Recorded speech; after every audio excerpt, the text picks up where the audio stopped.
And welcome back to MD Global Muscle here at the On the Rise Media Studio with me, your host, Giles Thomas. And we're joined for the first episode of Season 4, Ron Harris. Yay! Yeah. Yeah. Come on, Ron, you got a yay. It's Season 4, mate. The Kermit the Frog. You got to give Kermit Frog arms, mate. Come on, Season 4, new year, 2021. Yeah, mate, this will be our 81st episode of MD Global Muscle. Can you believe it? I cannot believe it. This is the fourth season. Wow. This thing started, MD Global Muscle started. Geez, it was kind of an experiment. We didn't know how it was gonna go, what the reception would be. But man, you killed it. You've stepped up your game. You built your own studio. Got a great producer there, Kaleem. Yeah. Your guest list has been just. It's an A list every week. It's amazing.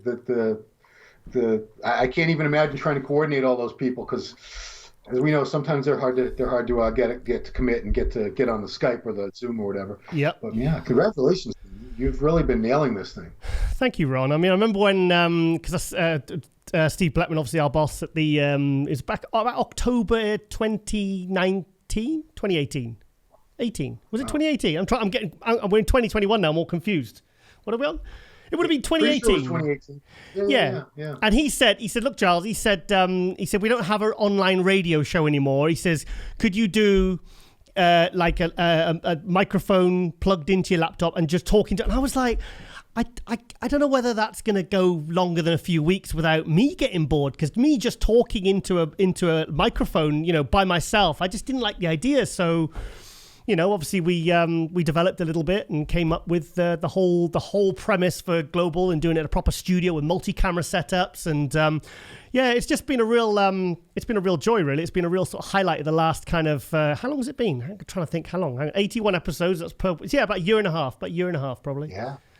Yeah. There's 52 weeks in a year theoretically. So yeah. Wow. Just trying to work it out. It's even got spin-offs. The Buff Bombshell show spun off of MD Global. Yeah. Yeah. Who knows what's next? Kaleem might get his own show next. Who knows? Kaleem, yeah. Was what would your show be about? Sorry, I'm sorry, I didn't hear that. Yeah. Anyway, Ron, how was your Christmas, mate? How was Christmas? As well, I still have my Buff Santa Claus shirt on. I don't know if you can make that up. Camera angle there, but nice. Yeah, it was obviously, I'm sure it was a strange holiday for everybody because we didn't have large family gatherings. Normally, my Christmas Eve is this massive party at my sister-in-law's house, with up to 50 or 60 people. And this time, we just went to my daughter, my son-in-law's condo. Mm-hmm. There was just 5 of us. It was very quiet. Even New Year's, I was in bed before 11. Were you? I was in bed 10:30 on New Year's Eve. How sad is that? Okay, you beat me. Yeah. You beat me by 20 minutes. Yeah. Well, it's just New Year's Eve, isn't it? So I mean, obviously you got to go to the Olympia. I didn't, unfortunately, because of the whole COVID situation. What was that like covering it on your own, mate, without your wingman there? Luckily I did have Mike Cox with me, and Milos Sarcev helped out with the wrap up. So yeah. And strangely enough, Milos and his girlfriend both came down with COVID immediately after. Oh no! I was this close to Milos, many times during the weekend, blowing air in each other's faces. So maybe I'm immune, but it was not the same. Even the Meet the Athletes wasn't the same because they made it optional for the athletes. So a lot of the big names were not at the meet and great or the Meet the Olympians. Really? Yeah, Phil wasn't there. Breon Ansley wasn't there. There was a lot of them that just chose to stay in their rooms and stay away from any potential virus blowing fans. Yeah. Because we can't. They couldn't force them. They couldn't force them to expose themselves to that. But yeah, it was definitely a very, very different feel to Olympia. But at the same time, everybody was really excited just to be there because we almost didn't have an Olympia. It was in a brand new place. There was an air of excitement about the whole weekend for sure. Do you think they'll keep it there for next year? What's your feelings? They seemed like they were right 50-50. We had the seminar was Sunday morning, and oddly enough, the athletes weren't getting all the questions. Dan Solomon was getting a lot of the questions from the people in the room, the VIP ticket holders. Yeah. And a lot of them wanted to know, what are you going to do? Are you going to stay in? Are you going to keep the Olympia in Orlando? Are you going back to Vegas? Are you going to push it back to September? Or are you going to keep it in December? And they were kind of on the fence. Dan, I don't know if they've made a decision yet, but a lot of people seem to like the idea of having it at the end of the year, and a lot of people like Orlando. I think if you're traveling if you're like an adult and you like adult things like casinos and strip clubs and fancy shows and steakhouses, Vegas is probably the place you want to be. So, personally, you've been to Orlando, I'm sure, and of course you've been to Vegas. Where would you rather go? I think they really had their heart set on the Zappos Theatre at Planet Hollywood. I think I've got a feeling they will have it there next year. I think they will. Obviously we don't know when the Olympia is going to be. I have not spoke to Dan since. I was going to speak to him in a couple of days. I was speaking to him this week. And one of the questions I'm going to ask him is like, are you going to be keeping it in September or are you going to have it at the end of the year? Because, obviously we had a bit of a funny situation, but I didn't mind it being in December, did you? No, and I'm hearing a lot of rumors now.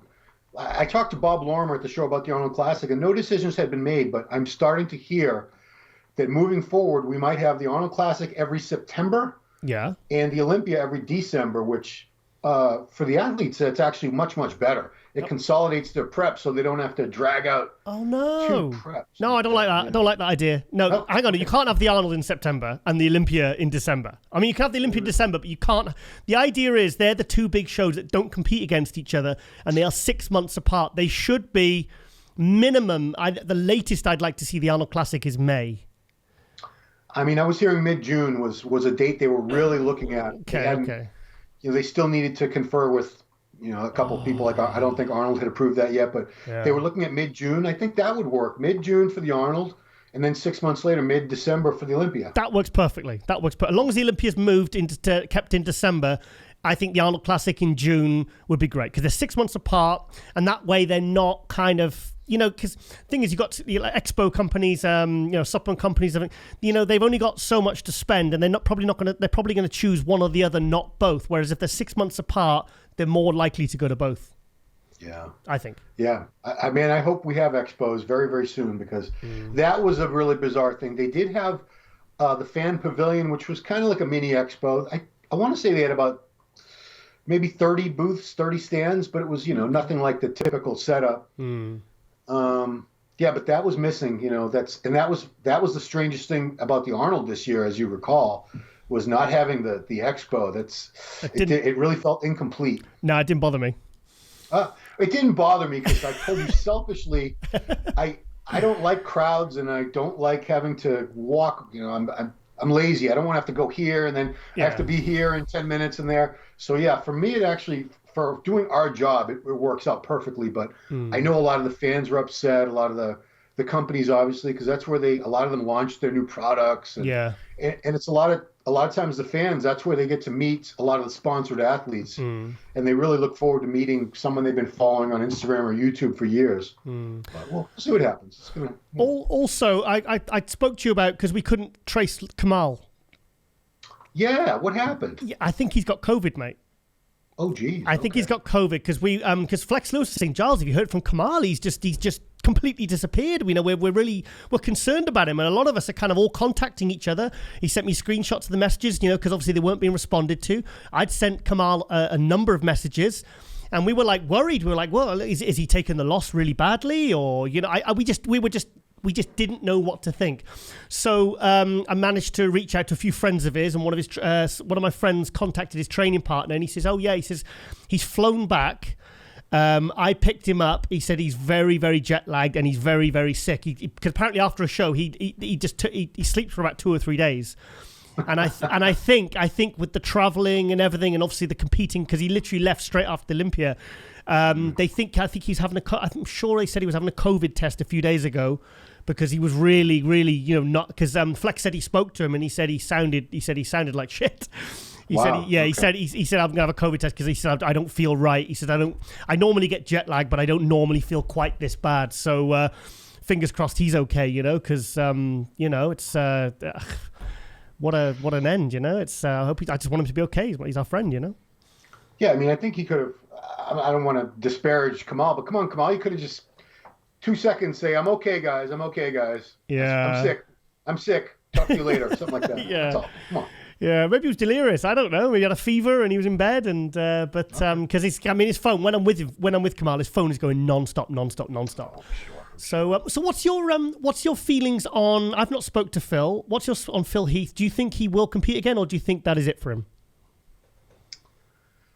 Personally, I think that's it for him. Okay.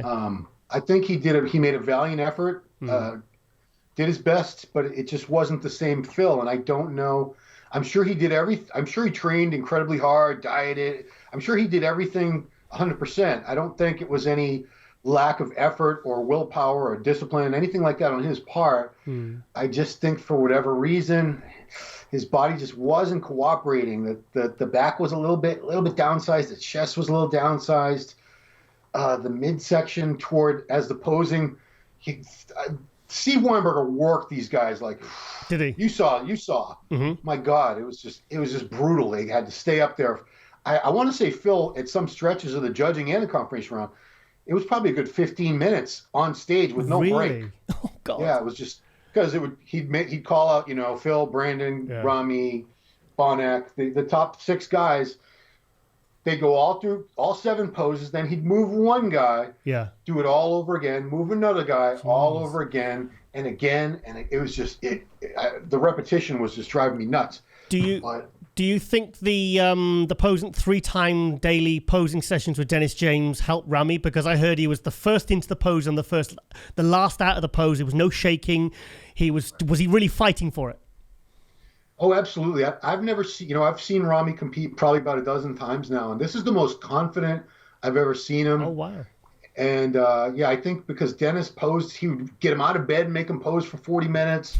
They posed 3 times a day, 4 times a day. Yeah. And you can tell because these other guys, Phil, a few of the guys, I don't want to keep pointing out Phil, but a lot of the guys, they were getting gassed as the comparisons just kept going and going and going. And Rami, he didn't miss a beat.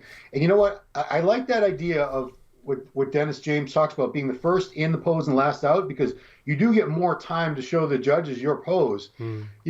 So let's say it's a side chest. Weinberger says side chest. Rami gets right into it. Meanwhile, Dexter's shaking his arm and Phil's going side to side, and Brandon's, they're all screwing around for a good 10 seconds before they get in the pose. Yeah. And I'm like, come on. Even I'm saying, come on, guys. I know they want to really put on a good show for the audience, but then you have less time to be in the pose. And meanwhile, Rami's sitting there nice and tight the whole time, while these other guys are still screwing around.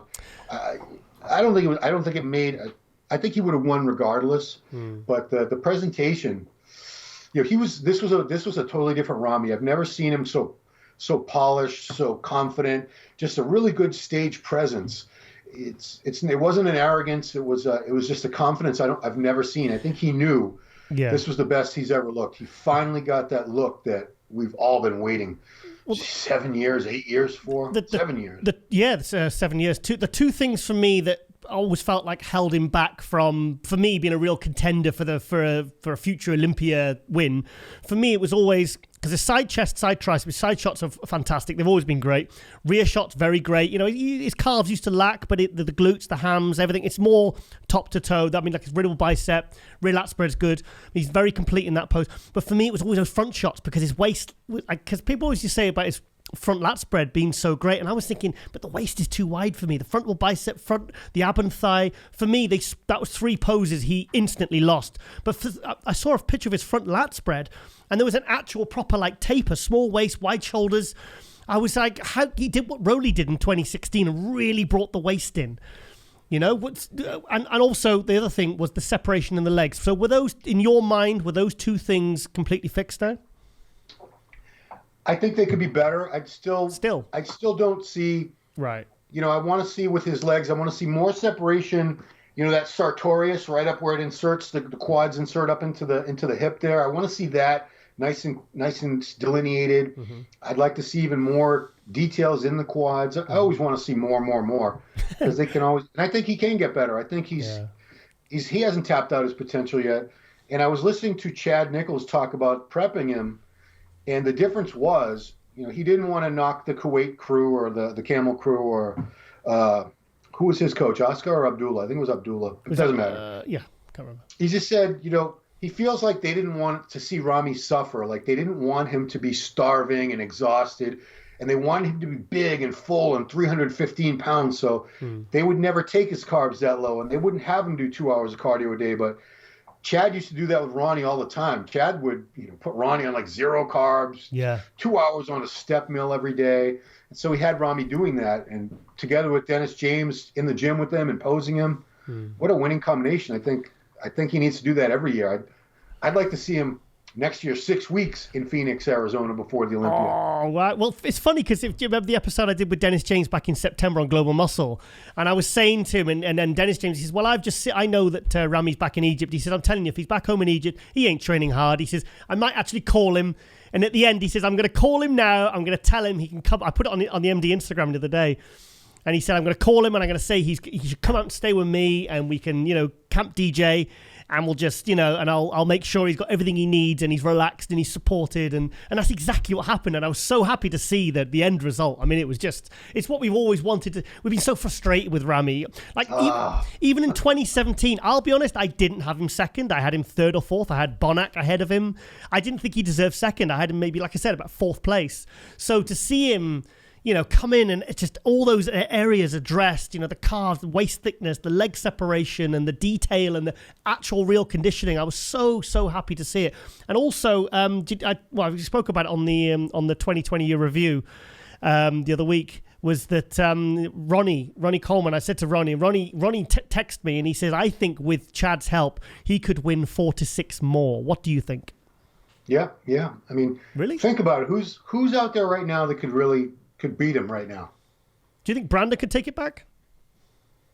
Brandon was better than he was last year. Yeah. He still couldn't beat him. And if Rami gets better, what can Brandon really do to improve enough to be able to beat Rami if Rami keeps getting better? I guess Brandon could bring his legs up some more, but he's been trying to do that. They are better than they used to be, but I don't know, man. I don't know if Rami's who's coming up the ranks right now that might be able to push him off the edge, push him off the throne. I don't know. Yeah. But right now, I don't see anybody. Everybody that was the best this year, except for Rolly, was up there on stage with him, and they gave it their all. They couldn't beat him. And how do you feel about this? For me, how Brandon looked, I'm not talking about his placing, for how Brandon looked at the Olympia this year, do you think that really validates his win last year? Especially beating Phil, beating Hadi outright this time. For me, I think how he looked validated his win last year. What's your feelings on that? Yeah, because last year, a lot of us were saying, most of us had been at the Arnold 6 months before that. Yeah. When he won and he beat Bonac, and he looked better. He looked better at the Arnold than he did the Olympia. Yeah. And, theoretically, you're Mr. Olympia. That should be your best look of the year. That's the show you want to be your best at. So for him to improve on that, I mean, he's a legitimate champion. And if Rami hadn't upped his game, he would have had a second title. Yeah. But, nobody, except for Dennis, James, and Chad and a few people, who really saw this coming? I didn't. I gave up on Rami a couple of years back. I was like, whatever, dude. Whatever. I, as you know, until about maybe 6 months or a year ago, people used to think I was a Rami hater. It's like Giles a Rami hater. It's like, because I just thought this. I just don't see any. He's just, every time he gets bigger, he's the bigger same version with the same strengths and the same weaknesses. I don't see that they're actually really looking at what constitutes a contest-winning physique. Even though he won pro shows, I'm not seeing improvements. In fact, I kind of preferred how he looked at that first New York Pro win. That smaller. I mean, it's still massive, but he made Victor Martinez look, small. Well, he's proven that coming in lighter is the best strategy for a lot of guys because there is this mentality now, big and full and round. And, if you have to sacrifice a tight waistline to do that, if you have to sacrifice separation and crispness, it's not worth it because Rami I think he looked more impressive this way because he had the taper, because he had more separation. I was much more impressed with Rami here than this is the best I've seen him since I was at that 2013 New York Pro. And since New York Pro that year, I know he looked good at the Arnold Europe when he won. I know he's had a couple really good showings, but for me, this is the best I've ever seen him since that first show, 7.5, almost 8 years ago now. So when he won that New York Pro, do you know what he weighed then? I was hearing 285 at that time. Because I heard he was 289 for this Olympia. Yeah. So about the same. I seem to remember 285 for that show, but it's a different look. I mean, he could burp and lose 4 pounds, couldn't he? I think Chad has talked about it too, but the thing that people don't realize is when he did that first New York Pro 2013, he'd only been competing for like 6 months. I think he had done his first show back in Kuwait. Amateur Olympia. I think that was the previous fall before that show. Yeah. And a year before that, he was 100 pounds lighter. What a monster. Badr Budai saw him in the gym. Wow. I can't recall, was he working at the gym or he was a member? He was one of the weights boys, wasn't he? He was just working in the gym, cleaning the gym, wasn't he? Because he was a fisherman, wasn't he? So he was like 200 pounds off-season body weight back then. He was 200 pounds off-season. And Badr saw the structure, the muscle bellies, pulled him off the gym floor, said, you don't have to change weights for anybody anymore. You're going to be you're going to be on our team, your bodybuilding team. And a year later, he was a pro, and he was probably about the same 280, 285 when he turned pro. Jesus. So he got big very, very fast. Yeah. You can't have muscle maturity if the muscle was just built, a year ago. Yeah. But still, I agree with you. We've been waiting to see more and more of it. I was like, it's just not coming. It's just, and I gave up. I said, he's never going to get it. We're not seeing any improvement from year to year. Why should we ever think he's going to have some big breakthrough? Exactly. That's exactly. Yeah. But he did. Yeah. He did. I know, it's amazing, absolutely amazing. What an Olympia, though. I mean, I remember I started watching the live stream, and at 9:30 at night, I was feeling a bit subdued and tired. And as soon as I started watching it, I was just like, wow, what an Olympia! The 300-foot stage. I mean, the fitness class was amazing. The 212. Sean, when I saw that front relaxed picture of Sean Clarida, my fucking eyes came out on stalks. It was just absolutely phenomenal. I mean, and then Kamal coming back, so much bigger and more improved at 49, and and it was just what an Olympia, man. I mean, that to me probably was one of the most exciting Olympias I've ever seen. I think the ones that stand out for me are 91 Orlando. Yep. Yeah, which you were at. Ronnie Coleman was at doing security. 93, obviously, when Dorian took everything to a whole new level. 2003, when Ronnie took it to another level again. And then probably 2011 when we saw the real emergence of Phil Heath to take his first Mr. Olympia. Yeah, I do want to note that when in Phil's prime, and I'm not saying he's looks much worse. When you show people that version of yourself, that's what they have in their heads, and that's what you're always compared to. Yeah, you're not always compared to the guy next to you on stage so much as the best you've shown us. And man, Phil in 2011, wow.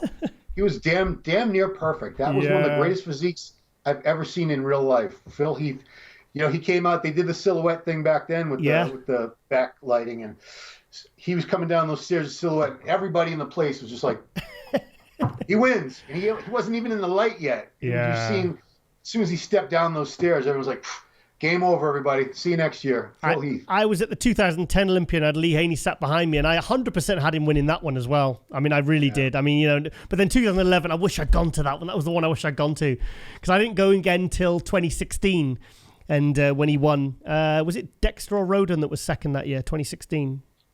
I want to say Roden. Yeah, because Rami was second the next year. Yes. So it must have been Roden in 2016. Yeah. Also, another question. Do you think Phil looked better in 2020 or 2018 when he took second? Which do you think he redeemed himself at this Olympia by looking better than he did in 2018? Two different looks. 2018, he was definitely fuller, crisper, had more pop to the muscles. Okay. But the midsection was much more of a problem back then. Yeah. 2020, the midsection it didn't even become a problem until he got really, really tired through these very lengthy comparisons. But the rest of his physique wasn't quite the same as it had been a couple of years before. Yeah. I like the 2018 look, except for, the stomach. Unfortunately, when his midsection started bulging out. But other than that, he looked incredible that year. Yeah. The detail in the hams, the glutes, the back, everything was just dialed in perfectly, which is, people say he wasn't in condition because they're looking at his stomach. I'm saying, look at the rest of his physique. He was crazy condition. I know it's a sensitive subject, but I would still like to see Sean Roden come back. I'd still like to see him compete again, mate. I really want to see him. I don't want this to be the end. Do you know what I mean? I'd like to see him come back. He's too good. He's too good a bodybuilder. We don't want to. It's like Kai Green. It bothers me that Kai doesn't compete, and I hope he comes back because somebody who's that good, unless he's torn a pec or something, unless there's a really legitimate physical reason. You know, I know it's their life and they can do whatever they want, but it's a shame to me to see someone, you know, and Sean Roden wants to compete. He badly wants to compete. Yeah, exactly. That's the thing, isn't it? That's the thing. And yeah, he was incredible when he won in 2018. It was just I know. It was the most beautiful, classic, you know, it was one of those hybrid physiques. I'd like to see that again. I'd like to see that physique again up there. He did what Ramy did this year. I didn't even see Ramy coming into the top 5 this year. I really didn't have him in contention. I thought special invite. He's not even qualified. I know he had the COVID test and, you know, with the Spain show. But for me, I don't know what it was. I just didn't see him coming in as a factor, which kind of makes it more exciting, really. Which makes it, you know, like Roden. I mean, I didn't have him in my top 5 in 2018 either. You know, when usually you and I are pretty bang on with our predictions. You know, we do our previews all through the year on MD, and we're pretty much, I think, especially like 2019, I think we were like nearly on the money for every single pro show throughout the year. But then that's what I like. I like those surprises coming through. You know, it kind of adds to it. You know. Well, the Ramy thing, it was a surprise, but we both always said, if Ramy ever comes in looking like fill in the blanks with the quality of the attributes we're looking for, he probably could win the Olympia, and sure enough. But it was good to see it because how many guys through the years have we said, man, if he could bring up this or if they could just improve this or that aspect, they'd be so much better, but they never do it. Yeah. So to see someone actually do it, it's exciting. But who in your mind, if they took another leap up, could really step up? Oh man, who's got the tools to do it, mate? Who's got the tools to do? Who could pull a Ramy in 2021 and really? I guess they wouldn't have been in the top 5. So Brandon could come back. Phil, Hadi, William. I think all those guys are pretty much maxed out as far as they're not going to improve a lot more. As far as Brandon, Phil, Hadi, William, but. Who? Oh man, Steve Kucklow, Sergio. Sergio definitely is someone I think if he made some improvements, he'd be a contender for sure. Justin Rodriguez, Ian Valier, could they take another big leap up forward? Akeem, if he got totally, imagine if Akeem got crazy shredded. There's one person I think is on the verge of doing that. It's probably Akeem Williams. Oh, really? Okay, cool. Because you know, we never had him in the top 6 in any prediction. Nobody. I don't think anybody had them in their predictions for top 6. No, not me. I mean, I know he took a big leap up last year when he took 9th and he got some conditioning issues, you know, and he was coming in big and full and hard. But I didn't. I maybe saw him as a 7th to 9th, but you know, to make top 6, that was a big achievement, really. You know, what about Rowley? Do you think Rowley can come back? Top 10 would be good. Rowley, yeah. I wonder what's going on with Rowley. I wonder. I don't. We haven't really seen We haven't seen him this year at all. Wait, wasn't he in the Arnold? No. He didn't make the Arnold. He didn't compete this year at all, right? No, I don't think. I didn't think Rowley was going to compete at all, even the weeks prior, because I had a funny feeling he thought he couldn't get in or something would happen. I felt like he was half prepping, he was covered up when normally he looked smaller when he was doing his posing, and I just thought, I don't think he thinks he's doing it. Mm-hmm. You know? Yeah. I mean, he must have. What would he have been doing in Turkey if he wasn't trying to get to the U.S.? I think he had good intentions. I think he wanted to be in the show, but. I don't know. We won't know until he actually speaks about it. But I don't know if he had the proper document. I don't know if he was actually set up properly to get into the show, into the USA in the first place. Yeah, I don't know. It must be hard. Like even with Hadi last year, it must be hard prepping all out when you don't know 100% you can even get there. You know, I think at the back of your mind, I think it would play on your mind when you're training and prepping. And, you know, I just don't see how you could be all out. I mean, that's why Hadi's so impressive last year and this year, because this guy's prepping for shows he doesn't even know he can get in to. Right. You know, that we got to give credit to all the pros who competed in 2020 because so many shows got moved. Yeah. The dates got pushed. So they'd be. Can you imagine, like Hunter Labrada or somebody, you start your prep in January for a show that's supposed to be in May. Yeah. Then they say the show's going to be in July. Now it's going to be in October or something. You're like, so you got to stay on prep the whole damn year. That's brutal. Yeah, must be. So props to those guys. There's another guy who could really, who's had a great year, Hunter Labrada, for first pro win Tampa, and he made top 10 at the Olympia in his first year, and he's only in his 20s. Absolutely amazing. Right, okay. Final thing before I let you go is I want to talk about Peter McGough, our dear friend.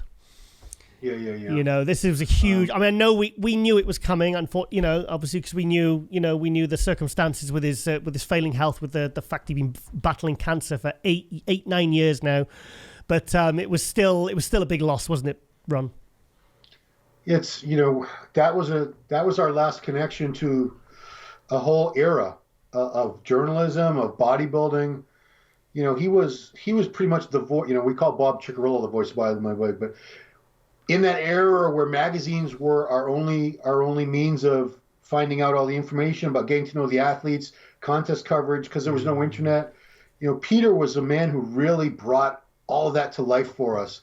I remember reading his contest reports of the Olympia, the Arnold, Night of Champions or whatever, and he had such amazing ability to describe the atmosphere of the place, the character of the people. He had such a great sense of humor. It's just, I wish I could say there will be someone in the future like him, but I don't think we're ever going to see anybody remotely like that again.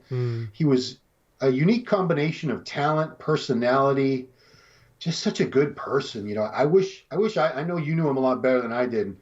I'm very grateful I got to know him a little bit. I feel, I don't want to say cheated, but I really wish I'd gotten to know him better and known him longer. Because all those years when he was with Flex Magazine, Flex and MD were Coca-Cola and Pepsi, so we didn't talk to each other. And I'd see him at the shows, and I always wanted to talk to him because I loved his writing. And, he had so many stories, but I always stayed. I never approached him. And I didn't start talking to him until he was working for MD. And that wasn't that long ago. What was it? 5 years ago, 6 years ago? I'm sure. Was it 2011 Nationals or 2011 Nationals? I think because then that's when I heard he was sick, and then he started doing a bit of stuff for MD, and then he kind of properly came on board a few years ago, and he had his True Brit column, and he was with you guys and Sean Ray and all those lot at the shows, and it was nice. And it was so great to see him on the play-by-plays, and he interacted with everyone, and it was. My first interaction with Peter McGough was actually, I probably said hello to some of the Grand Prix tours in the 90s. I always say hello to him and Chris Ludden because they were like the bodybuilders. These guys were my heroes as well because I was doing photography and writing. So I kind of, I could connect with them as well. I looked up to them, It was in 1997 and it was for Flex Magazine, and they used a picture of a British bodybuilder called Jason Corrick. And I took a picture of Jason and Kevin Levrone after Kevin had won the British Grand Prix in 97 doing a side chest. And a contest picture I took of Jason, they'd used these two pictures in Flex Magazine. Wow. So I contacted the Weider offices and I said, excuse me, you've used two of my photos here. And he says, yeah. And then Peter McGough was on the phone. He says, yes, we've given you I think he emailed back or something. I can't remember. Would he speak on the phone? I can't remember. A long time ago. And he said, yes, we've given you a credit. I says, yes, but you didn't ask my permission, so I want to be paid. so he said, right. Cheeky little monkey. Yeah, I was really thought, cheeky little shit. So he rang me back a few days later and he says, right, give me your address. I'll send you a check for $80. Yeah. So that was my first interaction. And then in 2002, I tried to get my press pass for the Olympia, and Kevin Horton had a word with Peter, and Peter just gave me the nod.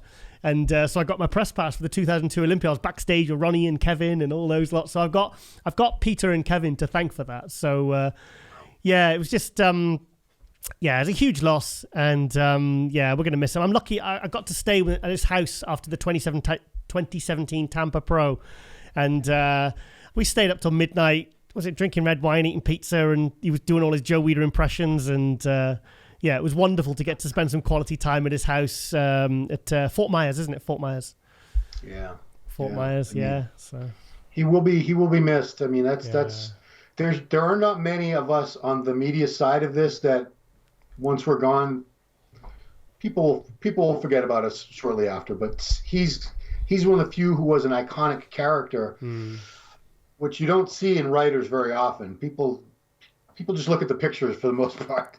The byline is kind of like not even an issue with a lot of people. They don't really pay attention. But Peter had such a unique style. There was nobody that wrote like that. Yeah. I do see little glimmers because you guys have that same dry sense of humor. That's where I was sort of introduced to that through Peter's writing. Well, that and Monty Python, I guess. Yeah, yeah, because that's all we watched, that and Benny Hill. So yeah, because for I had a couple of years working for the European Flex, and he said to me, he said, "Look, Giles, I want this to go well for you with your articles. So if you want to just quietly send me your articles, I'll proofread them for you, and I'll put any editorial amendments in. So you'd send all the articles back with little bits of red, like a teacher."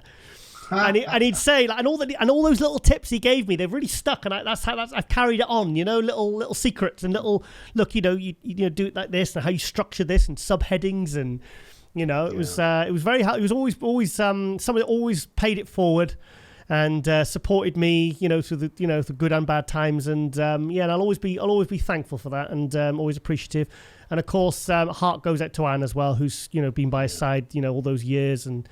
Because I've been messaging her quite a lot in the last few weeks, and obviously I was aware of the situation. So it was a sad way to end 2020. But let's just, I want to talk about him in this episode because I want to celebrate his life and his work and the positive impact he had on the industry. I don't want to be crying about it. I want us to be celebrating his life.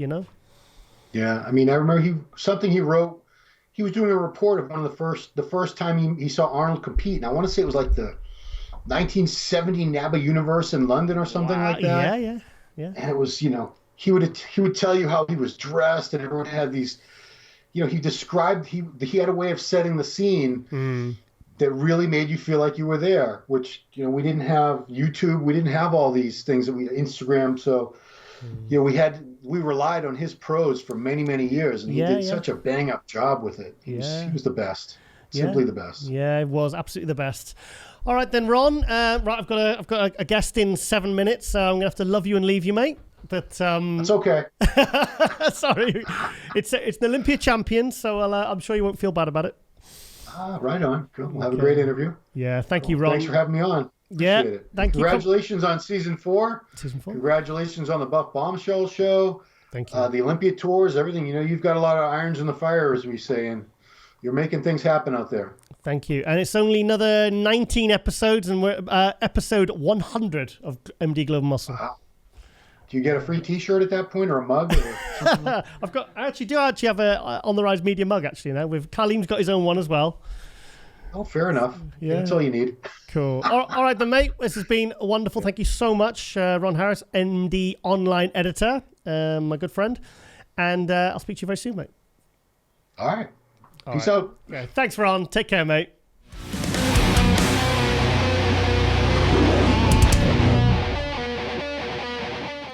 And welcome back to MD Global Muscle here at the On the Rise Media Studio with me, your host, Giles Thomas.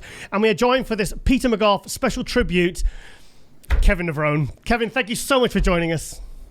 Thank you, man. It's great to be here. Unfortunately, this moment is a sad moment for all of us in the bodybuilding world.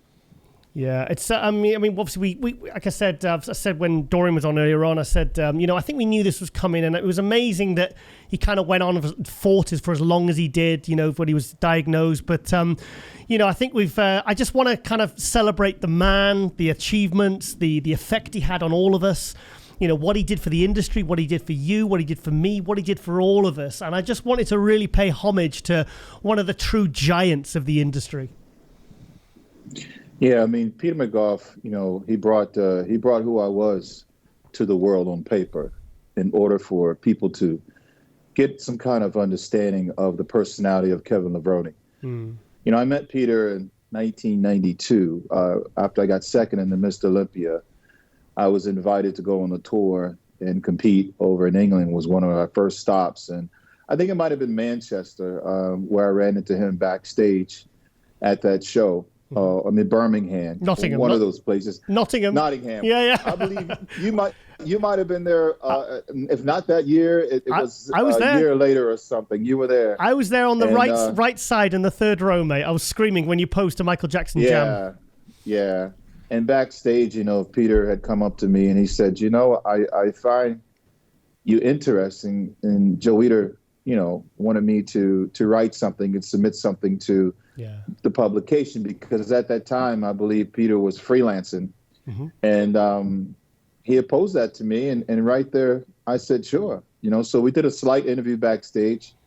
And we did a follow-up interview after I got home, and it was about the Olympia and how I came onto the scene. Mm-hmm. And that was it. Joe Weider offered him a job at the Weider Publications, and the world at that moment knew who Peter McGough was. He moved from England to the United States, and that there it was. Magic was happening for all of us as bodybuilders. You say the word magic was happening because it was like I said to Dorian, 91 when Dorian won the Night of Champions.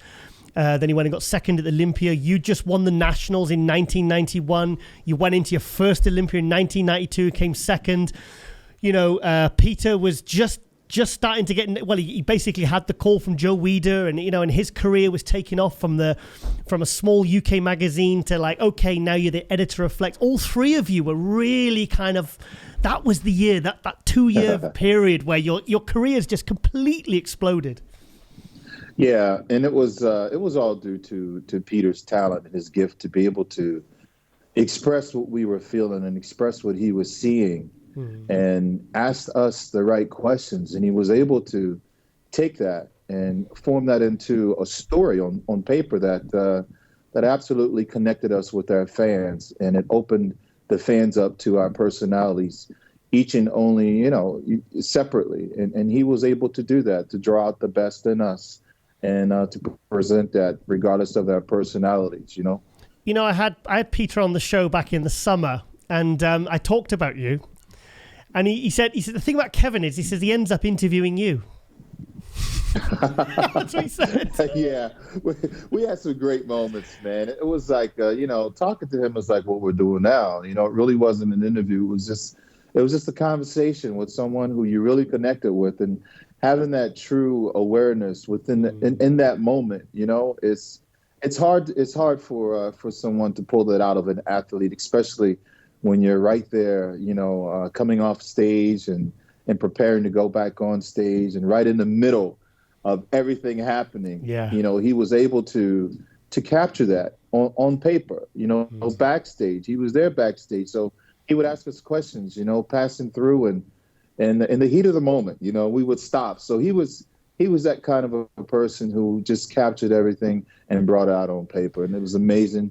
It was so comfortable to talk to him and get me to open up, of course. Yeah, I mean, Dorian described him as, he said, like, because Dorian lost his father when he was 13, and he said he was kind of like a father figure, not just to me, but to a lot of us. A lot of us bodybuilders.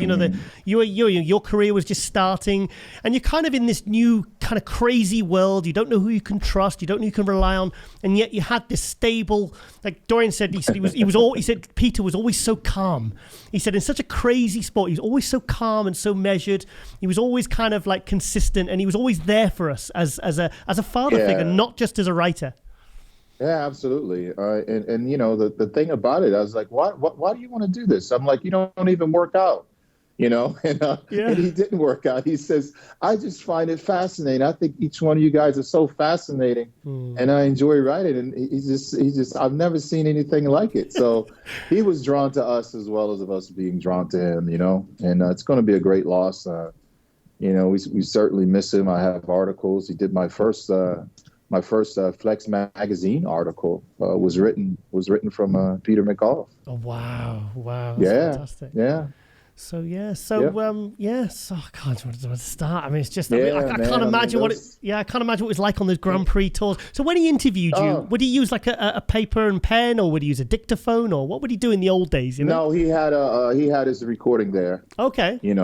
And like I said, we were in the heat of the moment, and he would just record us, backstage, and we you come off stage and you're sitting there, and your mind is constantly thinking. He's like, Kevin, what are you feeling right now? And he would just catch me in those moments, and nothing would come out but the truth, And then in his own way, he would put the McGough spin on it, and that's what it was. And I would read what he had wrote. But let me tell you, man, it's he's going to be greatly missed, of course, and his work and his body of work and like I said, it was different because he, when you read something, it becomes you. When you read something from a gifted writer who has a touch from God on him, it stays with you and it sticks with you. And because of Peter McGough, again, he introduced the world to me and also me to the world. And he's another reason why the fans, truly, truly loved us, because he could capture in those moments, the realness and the truthfulness. And I'm going to miss my friend, man. Yeah, me too, mate. Me too. I mean, thing is, we all kind of hark back to the 90s era. It was the best. And really, it was people like Peter. It was the photographers like Chris London, Kevin Horton that really kind of brought you guys to life. And also, this was an era before social media. So you kind of filtered the best parts of you. They kind of... I remember once he said to me, and he said, I won't mention the guy's name, and he said, he asked this particular athlete, he says, who'd you looked up to and admire? And the guy said, Adolf Hitler. And he's like, well, I'm probably not going to write that. so it's like, he said, it's like, so basically he would like kind of filter out to make you guys look like, literally like real life superheroes. Yeah, he really did, man. He put his heart into every piece of work that he did, and he was passionate about it. And to be a part of meeting him, to be a part of his life, and to grow as well as he grown, and saw how he came to Weider and what he brought to Weider Publications, coming in as a writer and then taking over as the chief editor and just growing and becoming someone who was a living legacy. He's a legend. He's a legend right now. Yeah, he's a legend of the industry. He's a certainly legend, and you don't meet people like that few often, It's almost like that connection that, Howard Cosell had with Muhammad Ali, and Howard Cosell could bring out the best in the fighters. Peter McGough was the same way, and he had that piercing, soft, loving, raspberry voice, so when you speak to him, it was just so pure and so innocent. And I definitely look forward to doing interviews with Peter every time I saw him. He was kind of like the calm in the storm, wasn't he? In the crazy world of bodybuilding, he was the one that stable figure that kind of, he was there for you. Like Chris Cormier said, he was like there for, I saw a post that Chris Cormier wrote the other day, and he said there was times when Chris was going through a real crisis in his life at certain periods, and we all have drama, and, and when we're young and impetuous, and, he said that, Peter was the one that was really there for him to give him that fatherly advice, that friendly advice that, helped him steer the course. Oh. You're back. Yeah. You're back. Sorry about that. Am I back now? Yeah, you're back, mate. Yeah. Yeah. He was that man. He was a writer, but he's also a writer that became friends, and he cared about us, and he gave us advice. And he was, like you said, he was that steady force that, he was just so kind. He was a kind man.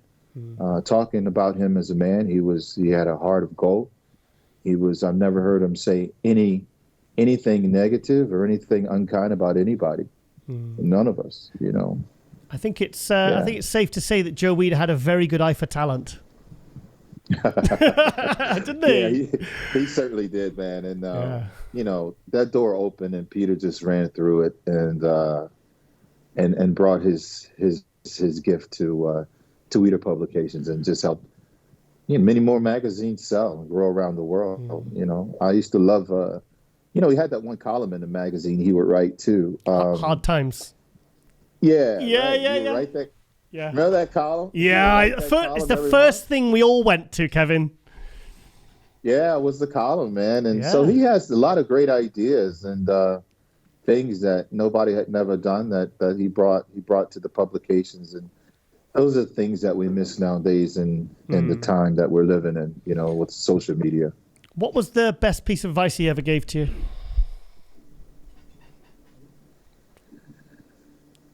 Sorry about that. It's all right. It's okay. It's fine. Yeah, you're back. What was the best piece of advice he ever gave you, mate? He just told me one time, he says, don't ever change. Yes. Good advice. Good advice. No, don't, please. I echo that, Kevin. Don't ever change, mate, please. Yeah. So, and I said, okay. Yeah, man. Yeah. So it was cool. It was great, man. And like I said, man, I'm gonna miss Peter. Yeah. God rest his soul, and he's in heaven with Joe and Ben right now. Yeah, well, we're all better for knowing him, and the industry's a lot better, and he's made a lasting legacy. He got the Lifetime Achievement Award. I think it was the 2018 Tampa, which I was happy to see. And yeah, it's like I said, we're not here to I didn't want to do this special episode to mourn him. I wanted to celebrate him because he helped bring us all together. He helped connect us with people like yourself and the fans. And, like I said, this was before social media. So we only had the Peter McGoughs, and he put you guys in such a good positive light, which created so much opportunity and, and helped shape your careers. And, it was just, like I said, the 90s were a very special time. And I think they were really made extra special by having people like that in the industry. Yeah. Yeah. I mean, he inspired you to come in, Yeah. Yeah, definitely. So there you go, man. You have some big shoes to fill. Oh shit! No pressure. You're the only one out there now from England that's interviewing us. So yeah, man. Yeah. Pressure's on, brother. Yeah, pressure's on, mate. Make us proud, man. Do you know what? I promise I'll do my best. I really will. Because, like I said, I've got a good example to follow. Yep, certainly. Yeah. All right then, Kevin. Well, I wanted to get you on because, you're one of those, like I said, your career's kind of like Dorian's, exploded at the same sort of time that Peter's did in that 91, 92 sort of time period, So it was only fitting that I got you on to get a few words. So I really, really appreciate you taking the time to this, Kevin. And it's always a pleasure to talk to you, mate, because you are my all-time favorite bodybuilder. Yeah. Yep, just anytime. All right, then, Kevin. Anytime, man. Thank you for having me. Thank you so much, Kevin Levrone. Take care, mate.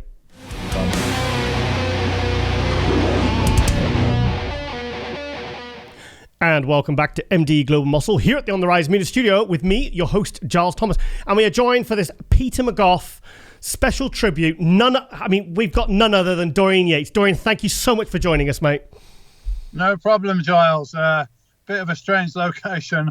I got delayed traveling, so I've just pulled over and I'm doing the call in my car. But listen, if it's to talk about Peter and celebrate Peter's life and the contribution he made to bodybuilding and all the people in it, I mean, wherever, I would love to talk about it. So here we are. On the side of the road in Spain somewhere. No, I really appreciate it. I mean, obviously when, those were, we knew Peter well. We knew this was coming. But it's still a huge shock. It's still a huge sense of loss, when we hear this happen. But obviously you were the first person that popped into my head, mate. It was your careers were parallel. I mean, I started. Oh yeah, it was actually I was just talking about this with somebody. Strangely parallel. I first met Peter at my first EFBB competition it was held in Morecambe, which is, for those of you that are not from the UK, it's a northern seaside town, we call it. And that's where I did my first novice competition. And I went on stage, I won the competition, I got my trophy. And I wanted to put the trophy in the car, so I was walking outside, and Peter came running up behind me. Dorian, hello, I'm Peter McGough, and you're not leaving, are you? I said, no, mate, I'm just putting the trophy in my car. So that's the first time I met Peter. First time. And Peter did a great review on the contest and very complimentary. Yeah. Me and my physique, and that was the start of our relationship, friendship. So Peter was a writer for, I don't remember who it was at the time, if it was Muscle and Co. or anyway, it was a very small British publication. So Peter was starting out on his journey as a bodybuilding journalist, and I was starting out as a competitor, and that's when we first met. And he's the only person apart from my ex-wife Debbie that went to every contest I ever competed in. That was the first one, and it was everyone since that. And of course, every contest. I went on to be a successful pro and then Mr. Olympia. And Peter went on to work for Joe Weider, writing and eventually publishing Flex magazine and Muscle and Fitness. So, yeah, a very, very parallel kind of careers. Yeah. And I mean, I always made a joke with him because I said, I know you're not old enough, mate, but it's almost like you're a father figure to me. Yeah. Like, you know, it was an older male and somebody that I could get advice from and that I trusted and so on. And I think he helped a lot of people in the bodybuilding community, and everybody loved him, you know? I mean, you talk about parallels. Also, was that 1985? Was that the contest that you were selected for the World Games? Yeah, 1985, yeah. And then Peter was there at the World Games selections. Oh, wow. Which was held in Muscle Machine, Ron Davis's gym in Birmingham. Yeah. And, always very supportive and encouraging me that I had what it took from the start, which I didn't know. And I wasn't that confident at the start. So it was good to get that feedback from somebody that was already in the industry. Yeah, I mean, from a personal point of view, I started following the sport in 1990, and I remember buying that. I was in Hereford. I'd just done legs at the Fitness Factory, and I remember buying that first issue of Pumping Press, and it was when you won your first Night of Champions in 1991. Straight first. Press, it was it's almost like a tabloid, like a newspaper, right? So, I mean, we had no internet then. Mm-hmm. So if you want to get news about bodybuilding and contest results and everything, you have to wait for the magazines to come out, which was usually months after the fact, where Peter was able to get that printed hot off the press, Pumping Press. So, I do remember that coverage. And again, it was at Night of Champions, being very supportive as usual. Yeah, and obviously Peter was on all the Grand Prix tours you did in 91, 92, 94, 96 as well. Every single contest I went to, man, from every amateur contest, every pro contest, every Grand Prix, every single contest, Peter was there. I don't say he was there solely to support me. It was just coincidental that we were always in the same place, and Peter was always available as well if I wanted to have a chat on the phone and stuff like that. So, yeah, very, very special man. I think that you say like he was a father figure.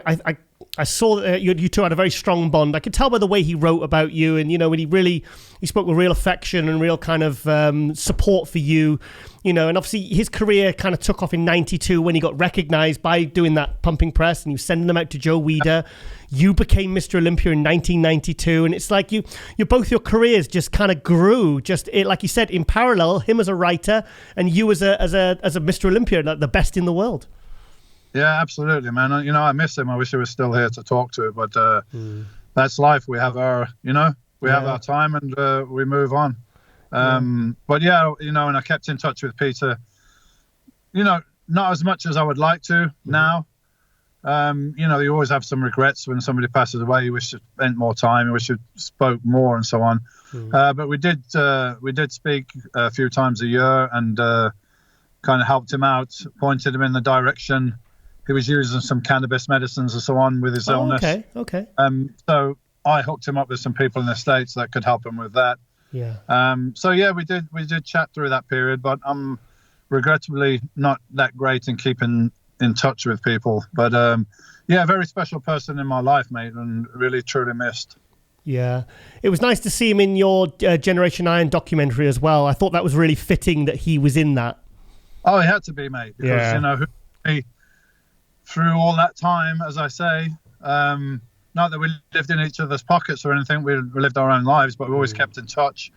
And he knew me from the kind of shy kid that I was, starting out to becoming Mr. Olympia, and I saw him grow.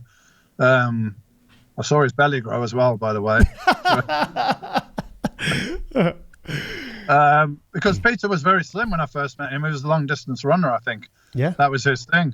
And he also promoted a lot of seminars and events in the UK, contests, and I think I was at the Lee Haney one. Actually, I saw Lee Haney do an interview a few weeks ago on London Real, where he mentioned that he was, who was there. He was Mr. Olympia. He was pumping up backstage, and he wanted some carbs. I don't know what, And Peter always knew that I carried food with me. I used to, carry boxes of food everywhere. I didn't trust restaurants. I wanted to weigh my food. I was anal about every detail. So Peter's like, you must have. I said, what do you got? I think I had some sweet potato or some apples or something. So Lee Haney remembers that oh wow, that gave up my carbs for Mr. Haney. Oh wow, fantastic! I've never heard that one before. So what was your kind of fun, most memorable experience from doing those Grand Prix tours with people like Peter and Kevin Horton? And what was it like with? Because I know he was quite blunt, wasn't he? He was quite blunt.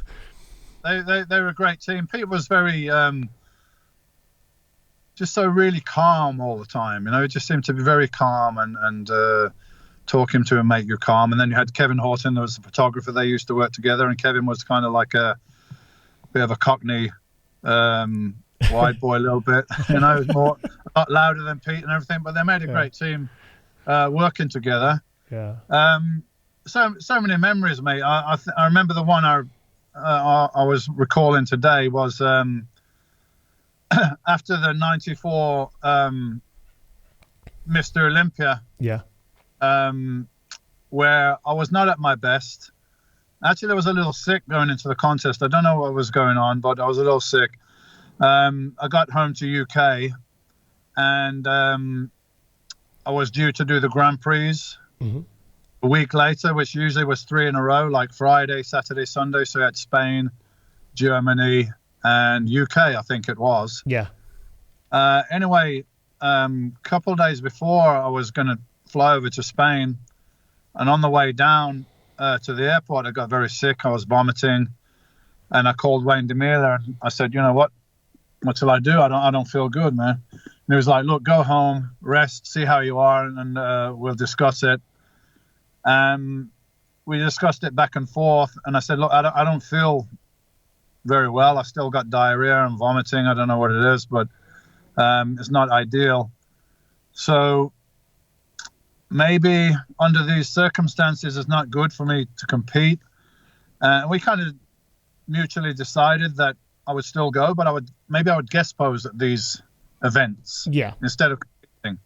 So the fans wouldn't be disappointed, the promoters wouldn't feel let down, but I wouldn't be under pressure and put my body under pressure if I wasn't feeling well. So that was the situation. I flew over to Spain. I got there about 7 o'clock. I think the show was supposed to start at 7. I arrived at the hotel and everyone was still there. So I was like, what's going on, guys? And they're like, it's Spain. Everything runs late here. So, maybe they're going to start at 8 or 9. Who knows? But everyone was still at the hotel. So I went to my room. I took off my tracksuit. I had a look in the mirror. And I was looking really good, although I hadn't been eating or anything, because if I was eating, I was getting sick. So I was just drinking water and then my body rest. So I looked in the mirror and I was like, wow, I actually looked better than I did at the Olympia. Oh, wow. Because Olympia was holding a little bit of water. So now with the diarrhea and everything, it wasn't intentional, but I looked pretty shredded. So I called Pete. I said, Pete, you're in the hotel? Yeah, I'm in the hotel. I said, can you come to my room, mate, and have a look? He's like, sure. He came to my room and I did some poses for him. I said, what do you think? He said, well, I think you can guest pose for free. We can go in a contest and win yourself 10 grand. Like, it's up to you, man. What do you want to do? Yeah. Oh, wow. So, yeah, I turned up backstage and I think most of the guys still thought I was guest posing. That's what they'd heard. Oh, wow. And the last minute I turned up and I said I decided to compete. So I did Spain, Germany, and England 3 days in a row. And thanks to Peter's encouragement, I had to enter the contest and won all 3 of them. So, Dorian, was that 94 and 96? Because I heard in 96 you had... Because I remember you looked really full at the German Grand Prix and you came to the British Grand Prix and you were... I remember Nasser and got bigger and then you were dry, but you definitely looked flat. Was that 96 you're talking about? No, 94 was when I was... oh, really? A bit ill, yeah. Oh, wow, okay. So I was maybe a little flat, but I was in very good shape. You look great. So yeah, that was one of the funny stories that I was recalling with Pete. And also, Peter wrote your book as well, Blood and Guts, didn't he? Because I don't think a lot of people know that. Peter wrote the Warrior Story. Okay. Which was my second. Yeah. Okay. And of course, contributed to my autobiography that came out about 18 months ago. From the Shadow, he contributed to that. He contributed to the Mass Monster, which is the movie from Generation Iron. Yep. And without Peter in there, it wouldn't be complete. Peter knows me probably better than anyone in the bodybuilding, like in as far as journalism and everything goes. Yeah. And he said, the journalists in the States just don't get you, because they're not like all the other guys. Yeah. So I'm telling them, well, that's the story, isn't it? There's the story. It's not like the other guys. So I think Peter understood me better than most of the other people in the industry. I think it was really great timing for both of you that you had each other, because I used to like the way he created this mystique of you in the pages of Flex magazine, the way he kind of created this, because it really messed with the competitors' heads in America. It must have, when you're driving around in flash cars and on the beach, and then you're in this basement gym in Birmingham. And I think the photos that Kevin Horton took and the writing that Pete McGough did, it really helped create this kind of like larger than life character that you were like, people just they just didn't understand it. You got that persona across. Yeah, the Shadow. I actually remember when I was speaking to Joe Weider about the black and white pictures, which are now iconic, the ones that Kevin took. Oh, yeah. And Joe didn't really like them. Didn't he? Because he was looking at the technicalities. Okay. Of like, there's a bit of shade there and there's not enough light and all this stuff. And so even Joe didn't really get it at the time, but it was a whole new approach. And then I made of course, Blood and Guts, the video at the time, or then became DVD. Yeah. I made that with Kevin. Kevin Horton filmed that, so Pete had some input on that. Mm-hmm. And we're watching the playbacks, and it was in color. I mean, it was in color, right? We filmed it in color. Oh, okay. Watching the playbacks, and something struck me because of the black and white pictures. I said, Kevin, can you turn off the color and watch it in black and white? Let's see how it looks. And as soon as they did it, I said, that's it, man. Yeah. Because I'm in the basement in Birmingham. Yeah. Life is almost in black and white there. It's Birmingham. No disrespect to Birmingham, but God, I remember I used to watch that Blood and Guts on a Saturday morning when I'd be getting on the bus to go train legs, and I was a teenager for years. I mean, I think I bought that tape like 3 times, mate. But I think I bought your book twice. DVD and so on, and then of course it's all over the internet now. So I'm really glad I made that movie, because otherwise, it wouldn't be there. And even now, I go watch sometimes, and I'm like, man, that was that was some training, there was some weights and everything. So I'm glad we got that on tape, because I was reluctant to make a bodybuilding tape because most of them were very staged, and they were not. I didn't get excited by them, so I wanted to do a real thing. So Peter did a great job in getting that image, that persona across, and getting people to understand it. And I think a lot of people related to that, because most people that do bodybuilding, they are kind of blue collar working class guys. Yeah. And they don't live in LA like a lot of the top pros did at that time. Was it Peter that gave you the nickname, The Shadow? Yeah, he did. Can't quite remember. It might have been one of the first articles he did. Mm-hmm. Maybe even that one from Morecambe. Because he said, I was the opposite, was somewhat of an enigma. Because bodybuilders usually are extrovert and they want to be seen. Yes. And they want to strut around and all this stuff. And this guy, he didn't like that. He just wanted to train.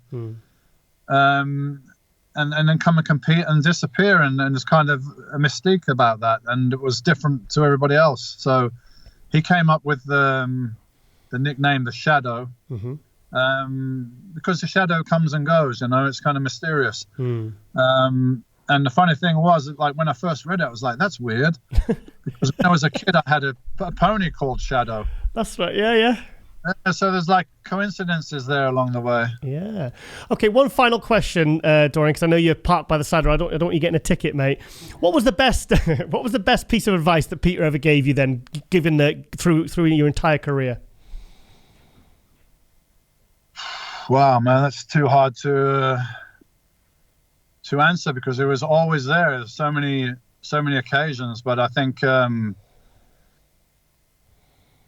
introducing me to Joe Weider and helping nurture that relationship was great. I mean, I can't really pick out one particular moment because it was always there. It was very few people that I used to confide in. Yeah. Going into Mr. Olympia or let them come and have a look at me. Yeah. Peter was one of them, and probably like 3 or 4 people.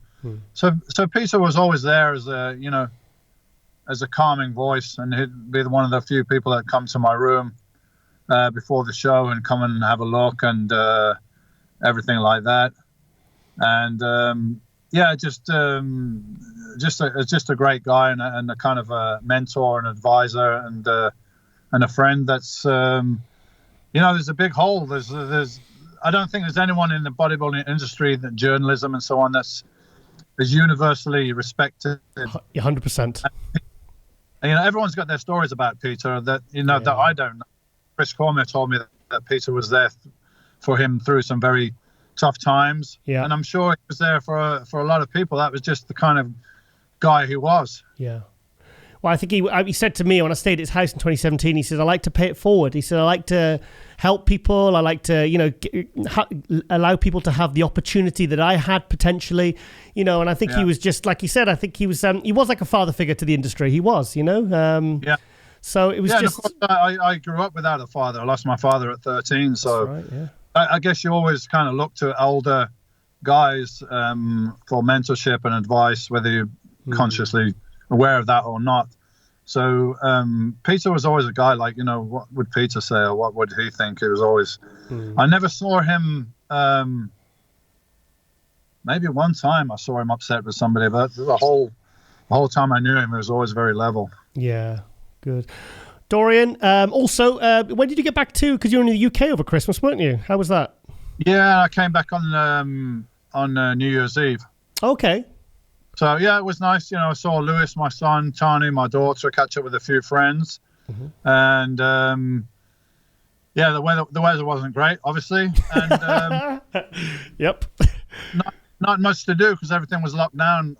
Fortunately, the gyms were open while I was there, but I believe they're locked down now many places again. So it's a little bit easier in Spain. The gyms are open, restaurants are open, and so on. So I'm just hoping everything will clear up everywhere so people can get back on with their lives. Of course. And finally, how's the DY Academy and the supplement line doing, mate?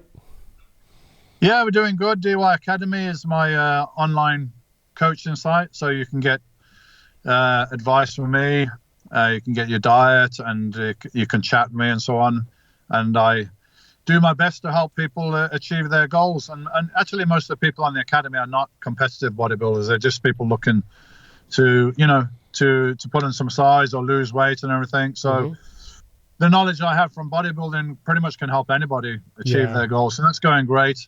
D1 Nutrition is doing well. We got a new line out called Renew. So we got Shadow line, which has been out for a couple of years now, which is more like the hardcore bodybuilding line, if you like. Yep. Renew is a bit more kind of reflective of who I am now. So there's a lot more health products in there. We got fish oils, joint formula. We've got a vegan protein, and we've got a lot of single serve products in there as well. So that's a great line. If anyone wants to check them out, go to dynutrition.co.uk and then check them out. Dorian, I'm very surprised you haven't done your own CBD range, mate. We're on it, mate. Oh, yes. Oh, I knew it. I was like, come on, Dorian, come on. What CBD range? Come on. I believe they're very near to being finished. We're going to start with a couple of products and good expand from there, being as a, kind of a spokesperson of the benefits of cannabis and CBD and so on for some time. So it's only natural we would have a CBD product. So that's coming very soon. And we also have actually we were making this before this whole COVID thing broke out, immunity product. So okay, we've got a product to boost immune system as well. It's very shortly coming out. So good. Continue onwards and upwards. Good. Isn't it funny now? A few years ago, when you were going on about the benefits of cannabis and CBDs and stuff like that, and everyone kind of was like, "What is he talking about?" And now it's like you were ahead of your time, Dorian. Well, now they're like, Dorian was right. Same with the high intensity training when I first started doing that, people were questioning that. You tend to listen to you when you're successful, but as an amateur, people are like, what the hell is this guy doing in the gym? But I just follow what I find to be true at the time, and that might change in the future. Who knows? But I think I have an ability to think for myself a little bit. So I found out the benefits. Not to say there's not downsides. There's downsides to everything, but a lot of benefits to cannabis. And as I said, that was one of the things that I was able to help Peter with. Help him get some medicines in the US that really helped him on his with his battle against cancer, which unfortunately was not successful. But I think he was around a lot longer than he could have been, and probably had a better quality of life and less pain and so on. And that's just one way that I was able to help, which could never repay for everything that he's done for me, but it's something I could do anyway. Dorian, I think that's everything I wanted to get out of to speak, talk today about Peter. And thank you so much for coming on. We really appreciate you taking the time and pulling over by the side of the road for us. And as always, before I get a ticket or something, I guess. Yeah, just expense it to MD. It'll be fine. Oh. All right then, Dorian, thank you so much for coming on. Right, and take care, everybody. All right, Bye-bye. take care then, Dorian. Bye.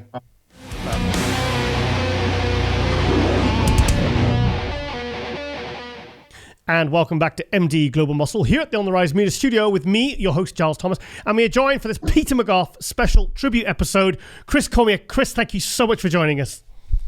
Thank you. Thanks for having me. Yeah, Chris, it's obviously we had the sad news last week that Peter McGough, our the legendary writer, editor of Flex, mentor, father figure to so many people in the industry, sadly passed. But we want to try and celebrate his life and get a few stories and a few sort of anecdotes or whatever from people that kind of probably knew him best, during the 90s, people like yourself. You turned pro in '93 at the USA's, and obviously, your story was told to the world by someone like Peter McGough. So I just when was the first time you met Peter, Chris? I think it was, well, first of all, I heard about Peter when he was still living in England, I believe. I think he was doing the London Reel, I think they call it that, or London Lowdown. It was some kind of something I would see in the magazines. That's when I first heard of him, and I saw that he had a close relation with Dorian Yates and some of the other greats from Britain, and he always talked up the British guys, that he was around, and he would also I think that's when I first met him, when he came to work with Weider. And I was going up to the office a lot to get to know the writers, to get to understand what I wanted, what I need to do in my career to get my name out there. Because before it's, when we had the magazines only, it wasn't like you could just, pop on your phone and put out to the world how great you are. You actually had to do something to spark the interest of the writers to want to write about you, to sell to the public. This guy is somebody substantial. I suppose, because obviously now we've got social media. You have your own platform to speak, and you have other people to kind of speak for you, and members of your team to kind of. But I suppose back in those days, you were completely reliant on people, on the writers, to kind of get your story out there. Yes, and I spent a lot of time going to the Weider office and somehow I just I migrated towards Peter. He was like he was a little bit different. I thought the way he loved the sport so much. I think he went on a different level from just a writer who was doing a job. Yeah. And he I don't know if he took me under his wing, but obviously he probably has the same story with so many other bodybuilders. Is that I felt like he was there on many levels for myself. I'd always go directly to see him at the office, and yeah, he just it's funny because some of the things, like, say, for instance, he would just get some photos from Dorian, and he would be like, they're not in the magazine yet. You just see these big, large photos. And then he would be, I was in the office a couple times. The first time when Dorian first made the first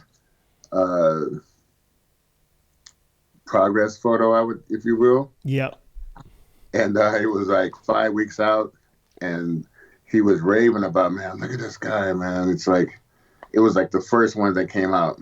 Yeah. 2001. And then,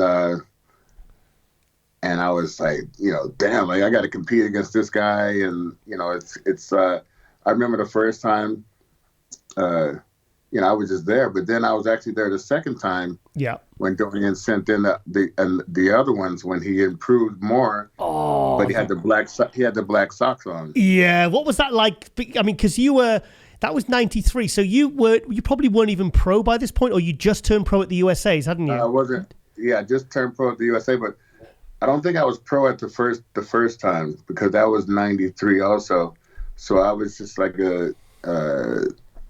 I was going to win it, though. So yeah. No, the first ones were 92, so you were still amateur, because that was when you came second to Flex Wheeler at the USA. So when the second set of progress pictures come out, you would have just have turned pro at the NPC USA.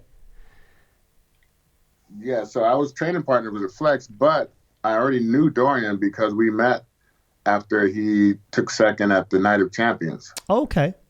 So I knew him already, but I made a comment, and about the second set of photos to Peter, and he kind of put in the magazine. Yeah, Chris. He said something like, Chris Cormier says that it's nothing new, it's nothing different about this photo, only the black socks is different. Oh, no, he didn't. No! Oh, Peter. Oh, my God. Oh, wow, I didn't know. Wow, okay. I did say it, but he actually put it in the magazine, so... So some of the, and then Dorian told me some of the fans thought that he should be mad about what I said, and he was like, he thought it was funny. I thought it was funny too. So it was like, we had that personality that he would try to bring out from the person and try to get it across to people and make people understand how entertaining this whole thing is, Yeah. I mean, I didn't realize. So you were training with Rico McClinton, Flex Wheeler at Gold's Gym Venice. The Woodland Hills were also in California. So that's not far apart, is it? Those two places? No, it's not. No, but we would always take a trip up there. All three of us would go up there periodically.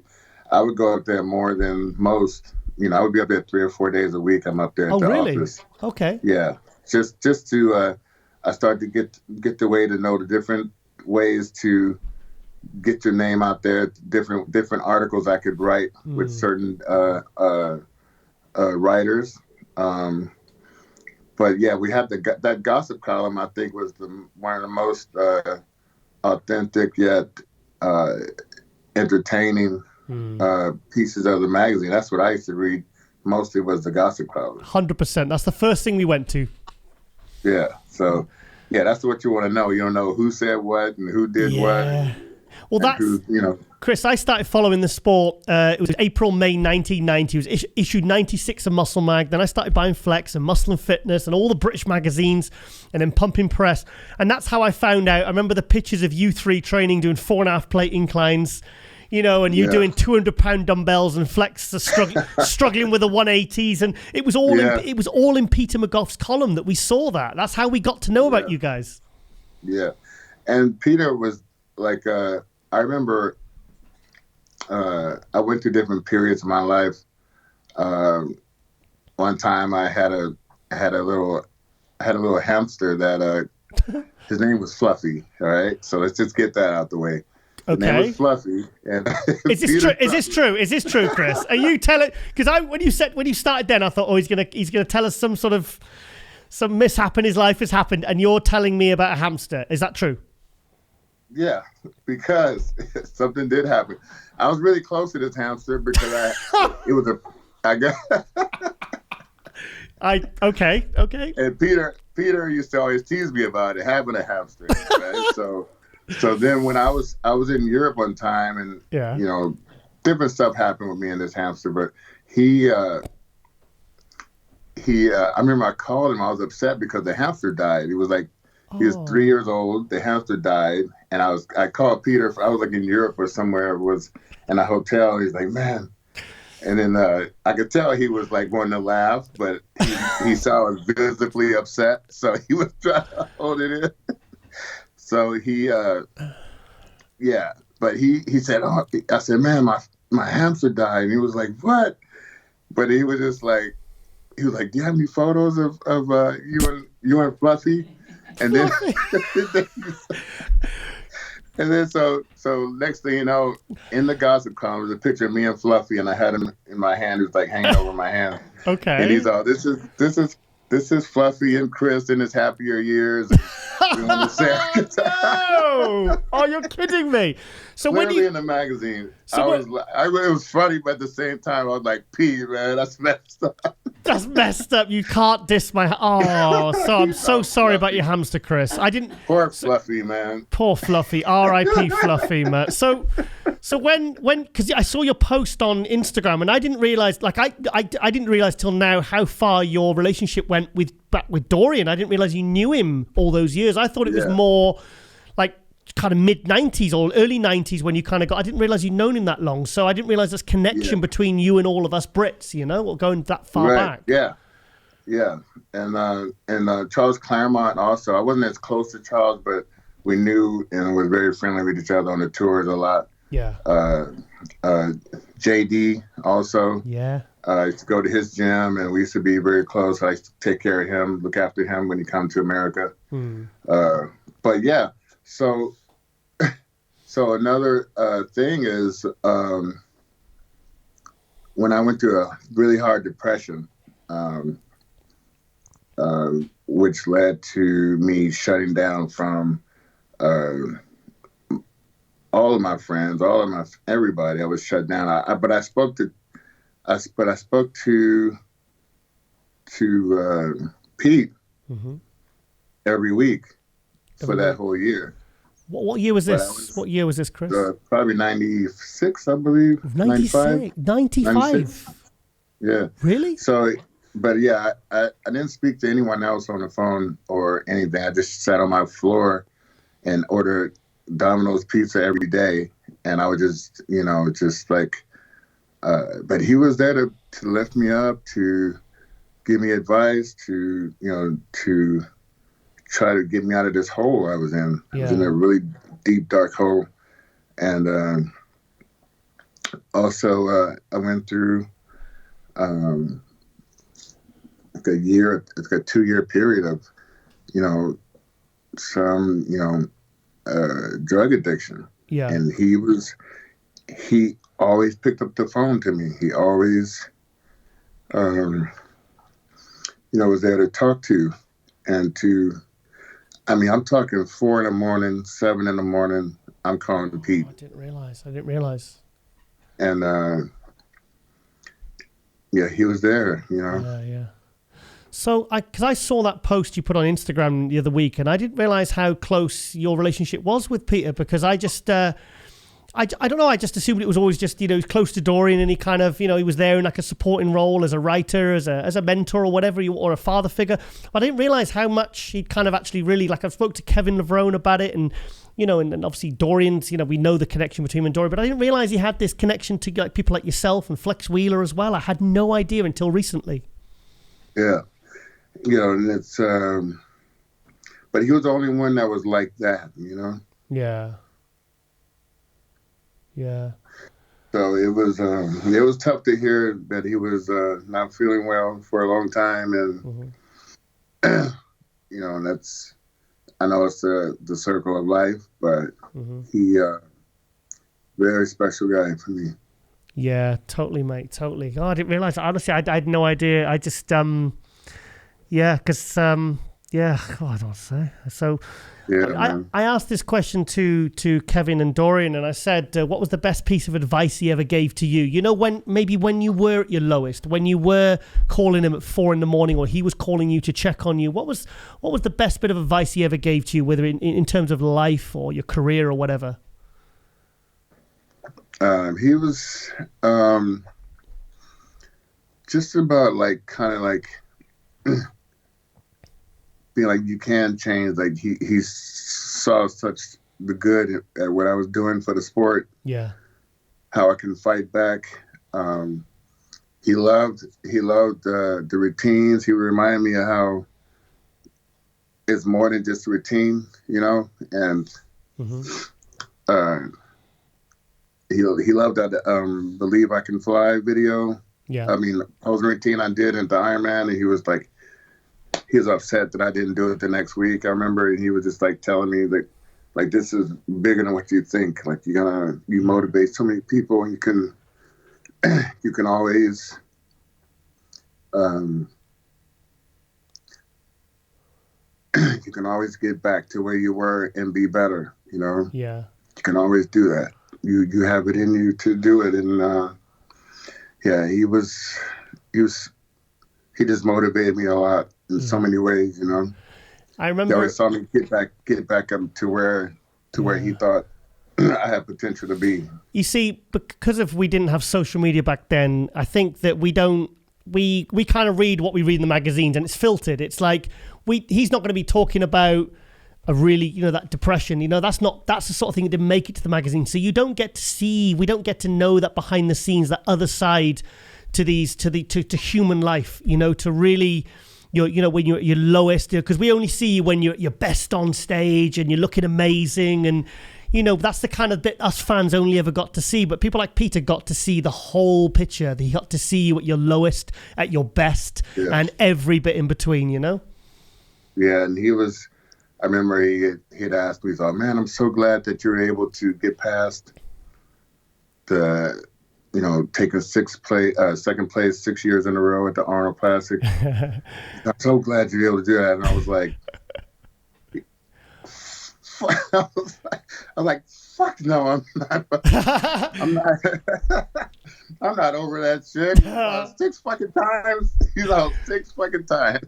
Chris, I was going to say, actually, he brought that up in my documentary, I Am the Real Deal. I thought that was pretty funny for him to bring that up again, because it was something. Because he was always there. He was always backstage. Yeah. I'm always throwing a tantrum on the floor, crying my eyes out, and I look up, and he's just right there with that look on his face, like, yeah. He was just always there. There's plenty of pictures of us backstage at the Arnold Classic for sure. Yeah, because I was funny if I was just going to lead on to that, because I remember I used to write about it humorously, used to put like silly jokes in and little witties about, my God, he's a bridesmaid again. How many second places? Yeah. I mean, obviously probably like Jay Cutler at the Olympia. What must it do to come second to Dexter, to Jay, to, oh my God, just second to Ronnie, and you're going up against these guys in their prime, Then it was just Dexter. I've beaten Dexter all these times, so I was like, okay, I got this one, and I had Dexter come in. I said, Dexter, I'm not gonna do the Ironman this year. I want you to come out here and win that thing. And then he was like, you're not gonna do it. So I said, I'm gonna sit in the audience and I'm gonna do it. And so Dexter came out and won, but to my dismay, he I think he looked so good under the lights in the at the Ironman that the week before that he came to the, with a lot of steam ahead, a lot of full steam ahead into the on the plastic, and I took second. Yeah. And I think I just laxed a bit, thinking, okay, I got this, and then I didn't have it. Yeah. Oh God. But yeah. So what were what were those Grand Prix tours like with with all the other guys and people like Peter? Kind of what was Peter's role? Was he just watching and observing and just quietly making notes, or is he just in the background? And sometimes they ask you questions, but sometimes they just be like a fly on the wall and just reporting what they see. Yeah. And what's happening, which I thought was amazing. We used to have. I thought that's the beauty of what's missing for myself.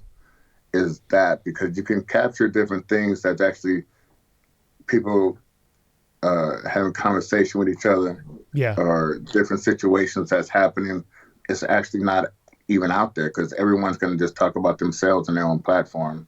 Yeah. They're not going to talk about the actual from someone else's eyes, listening, someone else's eyes and ears, listening and reporting what they're seeing.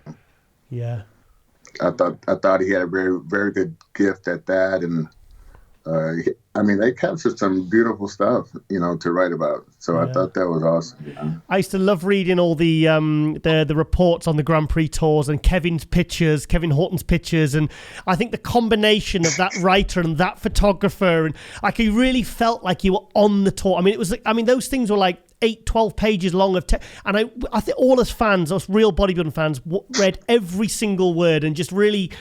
Because we didn't have social media, all the updates and daily lives and all that to kind of see. So that was our eyes to what you guys went through on those tours. Because I was there from your first tour in '94. I went to '94, '95, '96, '97, '99. You didn't do 2000. You did 2001. 2002. I saw you. I thought you 2004. It was like, God, those were. That's impressive. Yeah. Do you know what? You really stepped up for me in '97 when you took second, and I was like, that's when I really took notice of you when you took second to Kevin Levrone and beat Nasser and Claremont. Oh yeah. Amazing. That was awesome.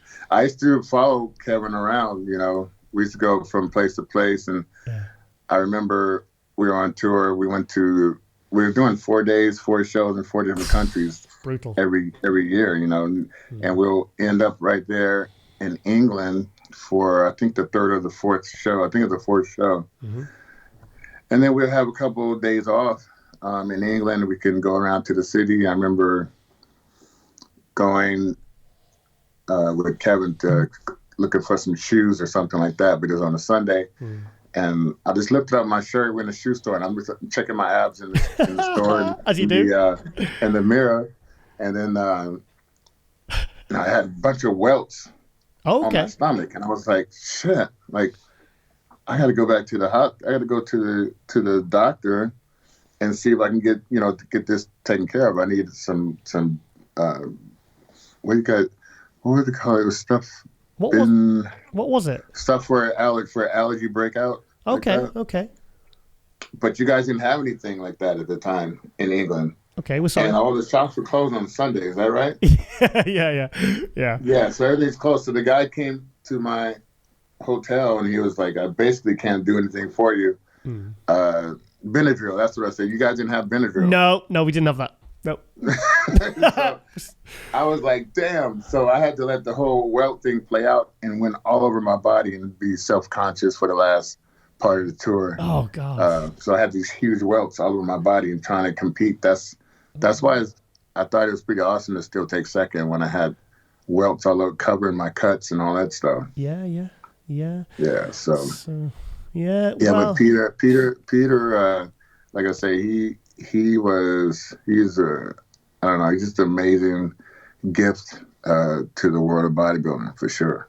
Yeah, I mean, obviously, he like I said, he helped you guys with contracts, and I know that he would help negotiate in contracts, and he'd help Joe Weider choose the people and negotiate and kind of make sure you guys got the best deal possible. And and he was presenting you in the magazines all year round, as the superstars that you were and you are. I think there's a real. I mean, I write as well, obviously, and I feel I take a real sense of responsibility, because of people like Peter that really show the world what. These incredible athletes that you were, it's just, it's an honor, it's an honor to be able to write about you guys. And I think Peter really, he never, not like the clickbait stuff you see nowadays. You can get that with writers, and I never ever saw that once with Peter in any of his writing at any point in his career. Right. I agree with that. It's pretty remarkable, man, for sure. Yeah. For sure. All right then, Chris. Well, I wanted to get you, the main guys on from the '90s that really would have had the stories like yourself. You've been telling, and I really want to get you guys on just to sort of give a little nod of respect to one of probably the all-time great in writing. Because he really was unique, wasn't he? Yeah, for sure. And I'd always call him. Around 4:00 because I call that the tea time. So I call him up on the phone and I'd ask for Peter at the Weider's office, and I'd say I'd try to give him my best English accent, and that's how I'd answer the phone every time. It said, "Do you want to have a spot of tea?" That's what I would say. Oh, that's spooky. That's such a good English accent. That's how he would pick up the phone, and that's what he would hear every time that we would talk. Cause fantastic. Thought it was tea time. I try to call it that same time every time. But he's like, oh, it's Chris again. It's Chris again, ringing at that time. Funny time. So, all right then, Chris. Also, how's your documentary doing? How's everything going in life generally with your training and your coaching? Going well, man. Going well. I started training people down in San Diego. Great. At the gym down there. The documentary's still going well. You can still pick it up on the ChrisCormierMovie.com. I Am the Real Deal is the movie. You can get it on Amazon also. I got the hard copy also if you want to contact me on _ Chris Cormier on IG. Fantastic. And also C3 TV is my old school version of bodybuilding. I'm sure you've seen it. And we like to do all the old school stuff on C3 TV. Chris, so I'm sorry to do this, but I'm actually in one of those videos you posted from the backstage at the '97 British Grand Prix. Really? There's me in my head. I've got a big D-bowl head, and I've got a tight black T-shirt on, and I've got these horrible white trousers. And if you watch the bit with John Pierre Fuchs and you see Charles Claremont yourself, you see me wandering around the background taking pictures. I look cringed when I saw it, man. So I gotta pull that up again and check it out. Yeah, you probably won't recognize me because I look so massive in it. But I thought I was massive, and then I saw you guys. That's awesome. So, Chris Cormier, thank you so much for coming on. And like I said, I really appreciate this. The nod of respect I wanted all you guys to give the great Peter McGough, mate. Thank you so much. Thanks for having me. Condolences to Peter's family, his late wife. Who has been there every step of the way also. Yeah. I wish her well. And, I hope everyone stands safe out there, man. We're trying to fight through this pandemic as best possible, but hopefully be back to normal as soon as we can, Well, I think it's a new normal now, isn't it? Yeah. Okay. All right then, anyway, Chris. Thanks for having me. I appreciate you, bro. Thank you so much, Chris. Oh, don't forget about the Chris Cormier Classic, May 22nd. Oh, Chris Cormier Classic. Is that pro or amateur? Is that amateur? And it's going to be in Milwaukee. We have great shows, the third year. Oh, wow. Coming. And, I'd like to see everybody. Anybody can get into it. You can contact me or at the Chris Cormier Classic Instagram. Okay. Well, has it got its own Instagram? Yeah, it's got its own Instagram, Chris Cormier Classic. Right. Okay. What I'm going to do is I'm going to film a shout out now, and I'm going to put this at the end of the episode. Awesome. That'd be great. No problem. Appreciate yeah, our pleasure. Our pleasure, you, Chris. Thank you so much, Chris. You, bro. Thanks for having me. Bye-bye.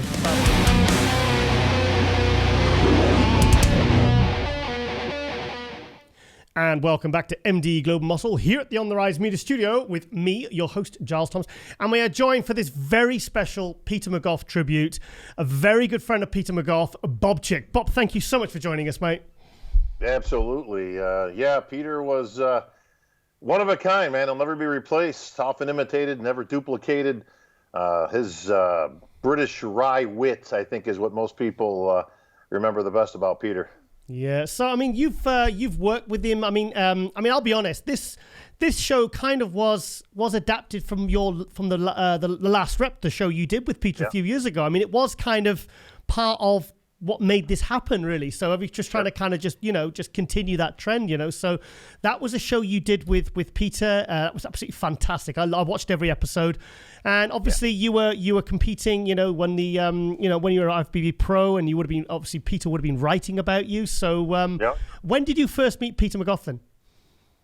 Oh, gee, I don't even remember. It was so long ago. Somewhere in the 90s. It was actually before I turned pro. He was already a part of Flex Magazine and all that. But by the time I had turned pro, I had known Peter. I got invited up to the Weider offices when I won the USA, met Joe Weider, and of course Peter was there. And he actually gave me my first cover with Flex Magazine, which with King Kamali on it. We had kind of a dual tag team cover. And the funny thing is, he calls me up to the office, which wasn't like terribly unusual, but I'm thinking to myself, all right, did I say something stupid? Did I get myself in trouble? And I come up to the office and he whips this thing out onto the desk, and I think he's joking, right? So I'm looking at him going, oh man, like he's rubbing it in, like I don't have a cover shot. And it took him about 10 minutes to convince me that no, this is the issue that's coming out that you got to cover. And but I thought he was pulling one over on me, so. We went back and forth a few times, and it was true. He gave me a cover. So, but no, Peter was fantastic. And ended up turning into a very close friend of mine. Like I said, the Last Rep. He loved doing the Last Rep. Oh man, he loved just talking bodybuilding, talking shop. He was such an encyclopedia of history and knowledge and just. But he just loved the business of bodybuilding, man. That was his life. Yeah, I mean, you two are just so great because, I mean, obviously you're the American, he's the Brit, and but you've both got this shared passion and shared love for bodybuilding. It was a really good back and forth, I really loved. And I mean, where was that? Was that made at you had a studio at your house, didn't you? Yeah, well, he after he got out of Flex Magazine, he basically wanted to clean the slate. So him and Ann were looking to get out of California, and we had just moved down to Florida, Fort Myers, to be closer to my father, who was alive at the time, and he was battling some cancer issues himself. So they came down there and they says, we'd like to look around, the Fort Myers area. So him and Ann came down. They stayed with us over a month. Oh, wow. At the house. Yeah, they pretty much lived with us for a little time while they were looking for a house. And so we would go and look at some homes, and they looked out, and found a beautiful home. And that was the start, So, we spent a lot of time, a lot of meals together. I watched my daughter grow up, and him and Ann were just great. They're just great people. Yeah. They really were. And Ann, God bless her. You talk about a guardian angel. I mean, she was with Peter. I mean, they've been together for years since, the 80s. Yeah. But that was his guardian angel. I mean, she was with him every step of the way. I think she became a volunteer actually at the hospital there in Fort Myers. She did. She was there all the time, and her heart is so pure where she just wants to help not just Peter, but obviously she ran into a lot of people at that point because of the time she would spend up there. But I don't think Peter. They initially gave him like less than 2 years, and being the stubborn Brit that he is, that wasn't going to fly. It was kind of more of an in-your-face to them that the doctors and the quote specialists. But if it wasn't for Ann, he wouldn't have lasted 2 years if it wasn't for Ann. His heart and his body and his will and all that, if you will, it was all there for Ann. His love for Ann was insurmountable. Yeah, I think it was it? I remember the Nationals. I think it was you were with him, and it was with MD. Was it? Yeah. I've got either 2011 or 2013. It was around that time, wasn't it, when he got diagnosed? And I remember, like, obviously we were talking behind the scenes, as staff members, and we were like, it's not good. He's not got long. It's maybe a few months, and I mean that was either 7 or 9 years ago. So I mean, he really, like you said, he really fought on and really carried on and really tackled it, didn't he? Well, it had a lot of ups and downs. I mean, he would tackle it, and then all of a sudden there'd be a reoccurring problem. Yeah. And just when they thought they had it licked, there was a couple more spots that kind of came up, and then they decided they were going to have to kind of go a little more extensive with the chemo. So then he started that. That actually looked like it was pretty. So literally over 7 years, better part of 7 years, or closer to 8. He battled, and he battled hard, back and forth.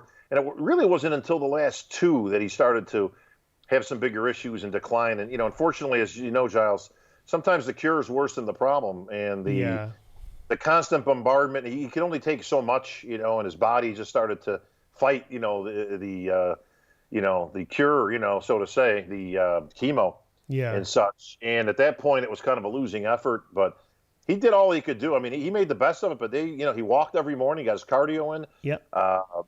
He'd have his tea, of course, and that was a given. You had to have the tea. But we filmed as long as we could, and that's when things started to become difficult, and we couldn't do that anymore. So David Bay kind of stepped in, and we did it for a little while. Then our schedules became too much. Yeah. But he always loved it. He would constantly be giving me feedback, and we have similar humor, that kind of dry sense.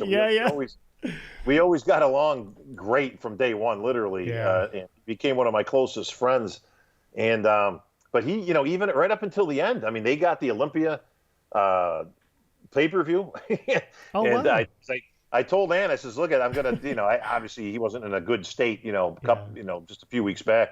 And I says, look, I'm going to dedicate the Olympia weekend to Peter. And she was obviously very, receptive to that and pleased to it. And I says, well, I'm going to make sure his legacy is carried on and people know who Peter McGough is for as long as I'm around on this earth. So, but yeah, she actually showed it to him, and he was pretty pleased. Oh, and fantastic! So right up until because he was lucid, he was cognizant. He knew obviously he was in decline, but he still had a sense of humor right till the end, and he still enjoyed. I don't know how much he got a chance to watch, the Olympia. I know he saw the dedication because Ann actually said she showed it to him, so that was special. We actually Dan's got it now. I filmed it in the summer with John Hansen and Peter. It was we did an Olympia history from 65 to 95, and that's never been posted. I sent it to Dan very recently, and I believe they're going to post it on the Olympia channel. That would be great. The thing, what made Peter special was not just his sense of humor and the way he tackled things. It was his dedication not only to the sport, but to the people in the sport. A lot of people don't know this, but this would be an appropriate time to say it. When Peter got, quote, let go from Flex Magazine and all that, they kind of parted ways with, David Pecker and AMI and all that. It was Peter who actually quit. They didn't really fire him. What happened was they wanted him to make a bunch of cuts, and they wanted him to get rid of a bunch of people. And Peter flat out refused to do it. Oh, wow. He wouldn't do it. He just said no. He says, this is my team. These are the people I need. We've already trimmed the fat, so to say, I guess earlier that year or the year before, they had gotten rid of some people that they weren't really the inner circle people. These were like writers and people that were integral to the workings of Flex Magazine. And, by that point, he was working all three, Muscle and Fitness and hers. Mm-hmm. And he flat out refused. He said, I will absolutely not. Tell you what, you want to fire somebody, fire me. Wow, I didn't know that. This is, like I say, a lot of things will come out now that people didn't know at the time. They just figured out, they just got rid of Peter. It's like, no, Peter kind of got rid of himself. He refused, and he did that because he believed in his people and his team, and he wasn't going to do that to people, and he put himself on the chopping block, and that's when they decided to part ways. Isn't it a shame that Jake Wood didn't buy the Olympia back? I know it's back in, but imagine, I think things might have gone a bit differently, mate. Well, this is the very essence, and I brought this up before in interviews. It's the very essence between corporate and private. Yeah. Jake Wood has a passion and a personal passion for bodybuilding, for the Olympia and all that, as Joe Weider did. Now, AMI is a company. It's an entity. They're not nobody there. David Pecker, with all due respect, didn't have any passion for bodybuilding. He didn't care. Listen, it could have been the Olympia. It could have been any other of the 100 acquisitions that he had made during his tenure there as CEO of AMI. So it was just a business venture to him. But there was, we spun wheels for the better part of 14 years doing pretty much the same thing. Again, not like we had bad Olympias. We had some great moments and some great Olympias, which Peter was very much a part of, even to that point. But from a from a sport aspect, we didn't really do much in that time. We didn't elevate anything. We didn't, quote, bring it back to the fans as Jake would like to do. Yeah. And, we've got a lot of plans in the works for that under the direction of Dan Solomon, my good buddy, and, of course, and Tamer El-Gindi and Tim and the crew. And, we've got a lot of people that are involved in that, and especially the Wings of Strength crew, because the girls are very much involved as well with this new integration for the Olympia. But, corporate trims. Corporate gets rid of people. Corporate brings things. They don't bring the top up. They bring the bottom down.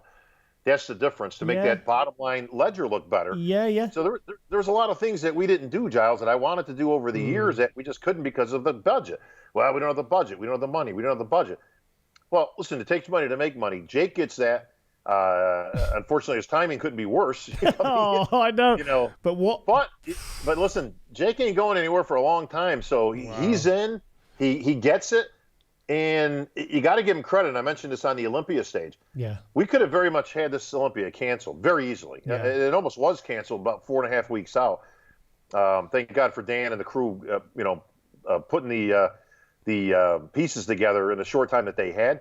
But every single thing that would have told Jake, why don't you bring the prize money down? This year is not going to be good. He said, no, bring it up.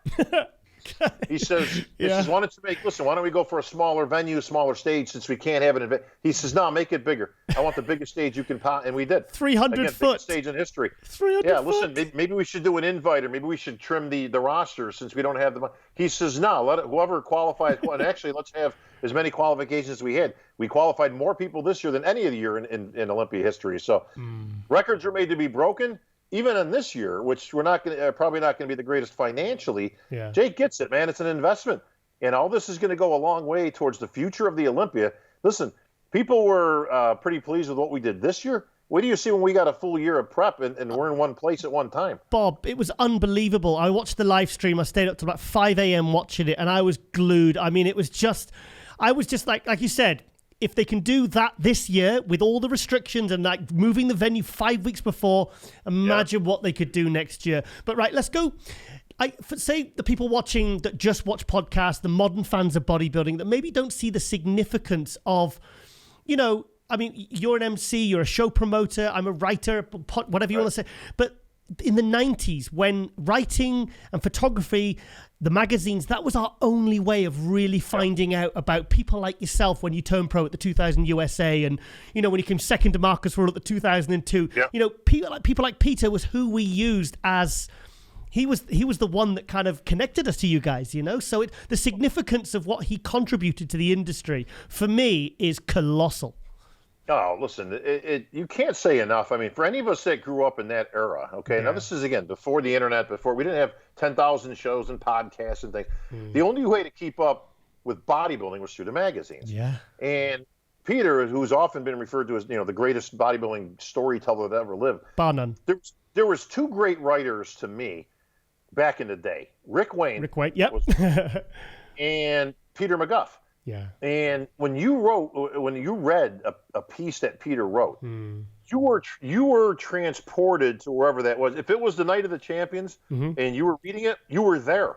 You were in the front row with his picture perfect methodology of explaining what's going on, the details and the little nuances and his ability to tell a story and put you there 100% was unsurpassed. Rick Wayne was very similar when I grew up. He was one of the best writers. They had a lot of great writers back then. And we had a hell of a writing team. And unfortunately, Peter's no longer with us, or my buddy Sean Perrine was also a great storyteller. Greg Merritt, who wrote a great piece. Fantastic. Also, another, just, again, one of the best. At one time, Peter had amassed the best writers of, and listen, this is when there was 6-7 magazines out, the old magazine wars. There was MD, Muscle Training Illustrated, Iron Man, Muscle Mag, Planet Muscle with Jeff Peterson, Flex Magazine, COVID, Muscle Mag. So I'm getting choked up just talking about it. Muscle Mag. I mean, there was, and then there was a whole bunch of Muscle World. There was a whole bunch of smaller ones that were out there. But wow, I mean, there was all these titles and all these magazines, but that was the only way that you could get your fix on all things bodybuilding related. And Peter was just simply the best. I mean, you couldn't beat. And then it's all the little thing. I mean, like, people didn't know, like, he did almost everything. And I mean, he had writers, obviously, but all that, like the old Hocus Focus piece, it was a little, again, anything was a play on words with Peter. So he was so good at puns. You talk about the king of puns. I mean, he was it. And, you know, they refer to me as the voice of bodybuilding, but I mean, he was the true voice of bodybuilding, you know, before it kind of went to the MC route here. But, you know, that was the voice. That the magazines were the voice. There was no Skype. Listen, our ability to do this is fantastic, and it's great. But you couldn't beat with what he had to work with at the time, and the ability to go and take it all in, and his memory. Right up until the end, bro. I mean, he could remember detail. You could talk about a show in the 60s, and Peter would know all the. I mean, he could tell you everything. I mean, I think the difference between Peter and other people is that I could tell you who placed where at the so and so Olympia, but he was at that Olympia, the 1977, you know, the 1982 or 84. I can remember. I can say Bertil Fox was 5th in the 1983 Olympia, but that's that's all well and good. But he was there, probably sat in the front row. And also, like, if I want to know what Bob Chick's up to next week, I could look at your Instagram and pretty much a good chance I can instantly find on my phone what you're up to, what you've been up to in the last few weeks. But then all he had was a telephone. And that's all you had. Yeah, I mean, that's it. Like, no mobile phones. There was no social media. There was nothing. You had a telephone and an ability to connect with the athletes, and people love Peter. He's one of the few people. I was just talking about this the other day with Dan Solomon, and we came to the conclusion Peter is one of the only people I can think of in this industry that I never found anybody who didn't like him. Yep. Like, he had no natural enemies. I mean, granted, there was the magazine war thing back in the day, but nothing of that was personal towards Peter. It was, you know, Flex versus MD and all that kind of stuff. And, okay, you know. But there was more business, kind of the business of bodybuilding related. And it sold tickets and all that. But I've never found anybody in this industry who didn't just have the most extreme respect and admiration for Peter, because he didn't really choose sides when it came. And listen, he told it the way it was. Yeah. And how did he not make enemies? How did he not make enemies?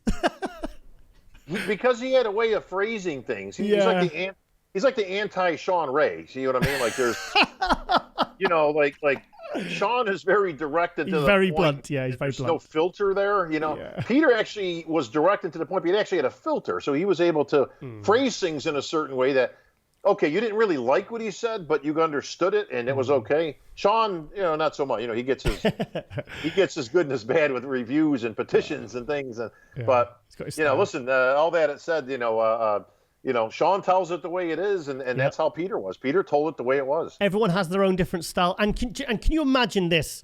Could you imagine Dorian Yates without Pete McGough and Pete McGough without Dorian Yates? How their careers would have been shaped, how differently they might have gone. I mean, those two, literally, they arrived at the same time. Dorian as a bodybuilder, Peter as a writer, and their careers were just an upward trajectory from that point on, wasn't it? What's funny is, as close as me and Peter were, we had our battles, and of those battles of significance, come on, give us the debt.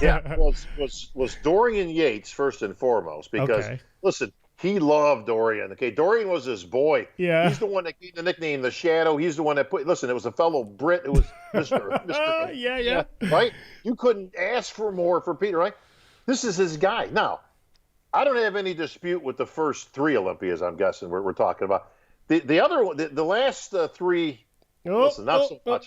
As a Brit, I cannot hear this, Bob. I'm sorry, I can't hear this. Shove your finger. La la la. La la la la. Listen, not so much. Sean Ray should have beaten him. You can make a case for Levrone. You can make a case for Nasser. Listen, again, let's take it. So we used to go back and forth on that, right, for days.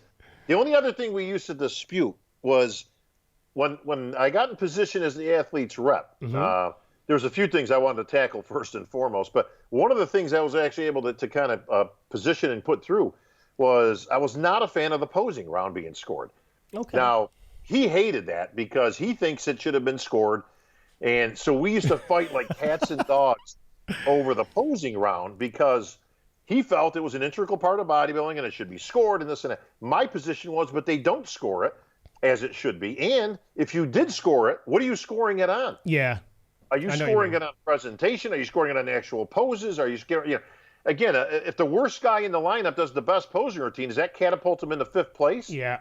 Because he scored a 1 in the round, you know. So we used to go back and forth, and used to just roll her eyes, and my wife Tasha, because we would go back and we'd be on that for 30 minutes. Yeah. You know, just again, you know, for the 100th time. But he was, you know, listen, the classic, like you say, Britain American.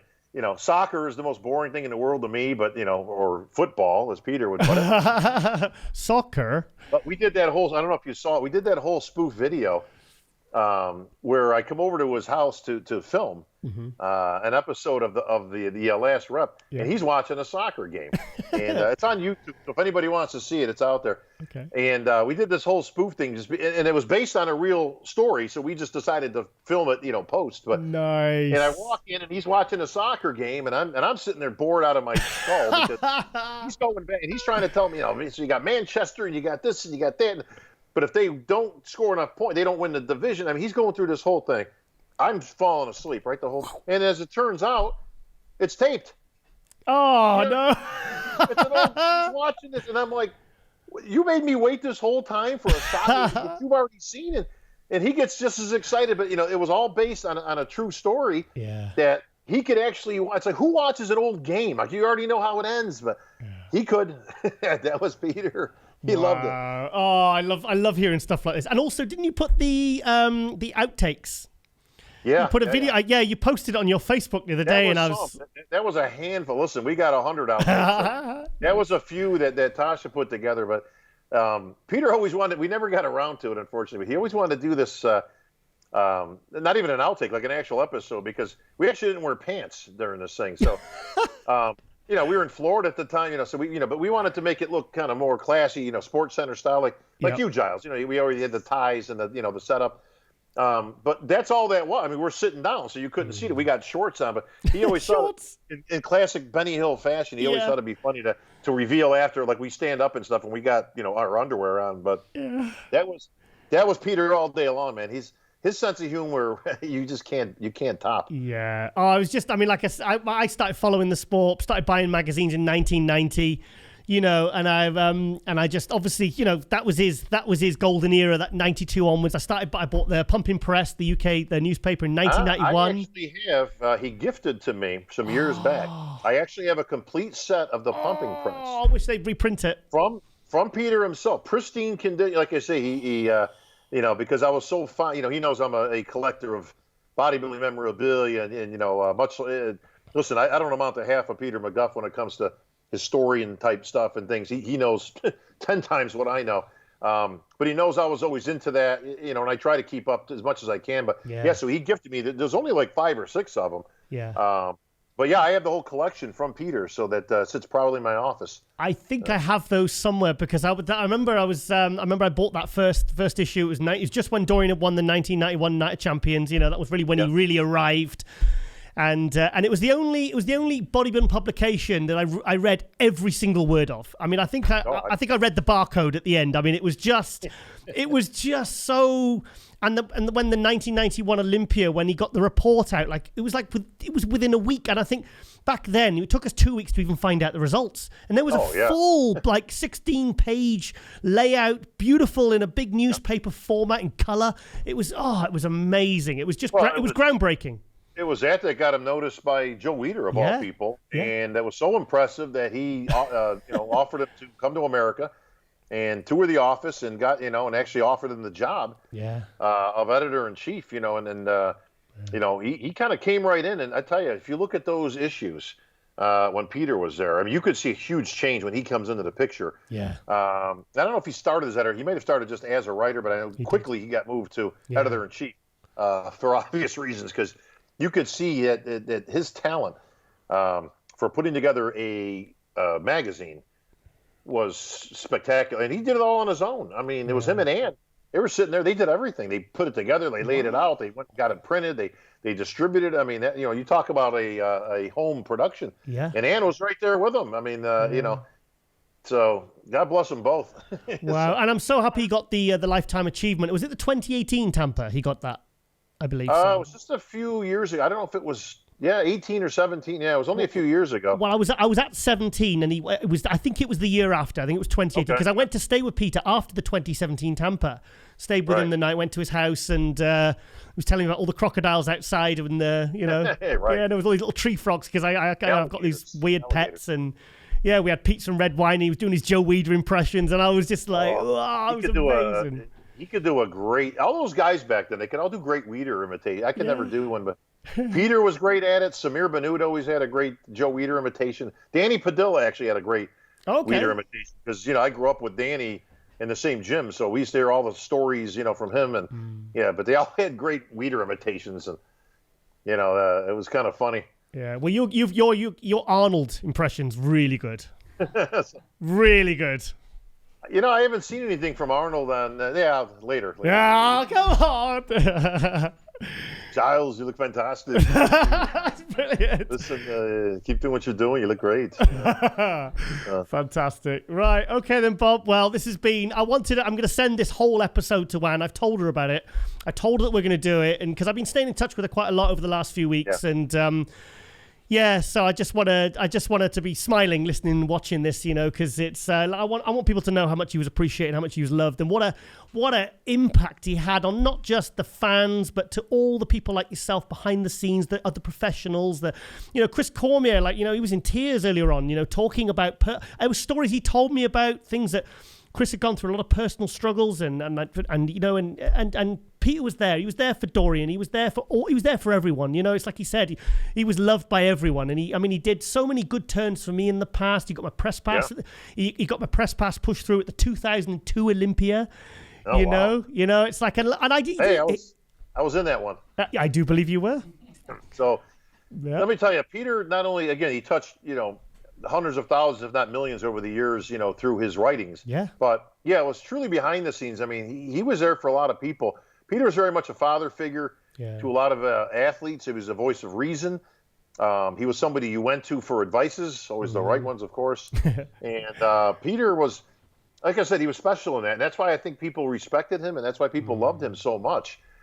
Because he was there for you. I mean, he never would turn an ear to anybody. Again, if you needed to talk to somebody, if you needed advice in your career, he was right there, and he was straightforward. But again, he had a way of doing it so that you appreciated it. And, you knew he wasn't going to steer you in the wrong direction. So that was, some of Peter's greatest contributions, I think, was, if you talk to any of the athletes, of course they're emotional because this is a guy we all grew up with. And he was right there. Yeah. Like, I won the USA in 2000 and I had 2 paychecks in my pocket and boom, I was out to LA. I mean, that was always my goal. So I didn't hang around long up in Rochester, New York.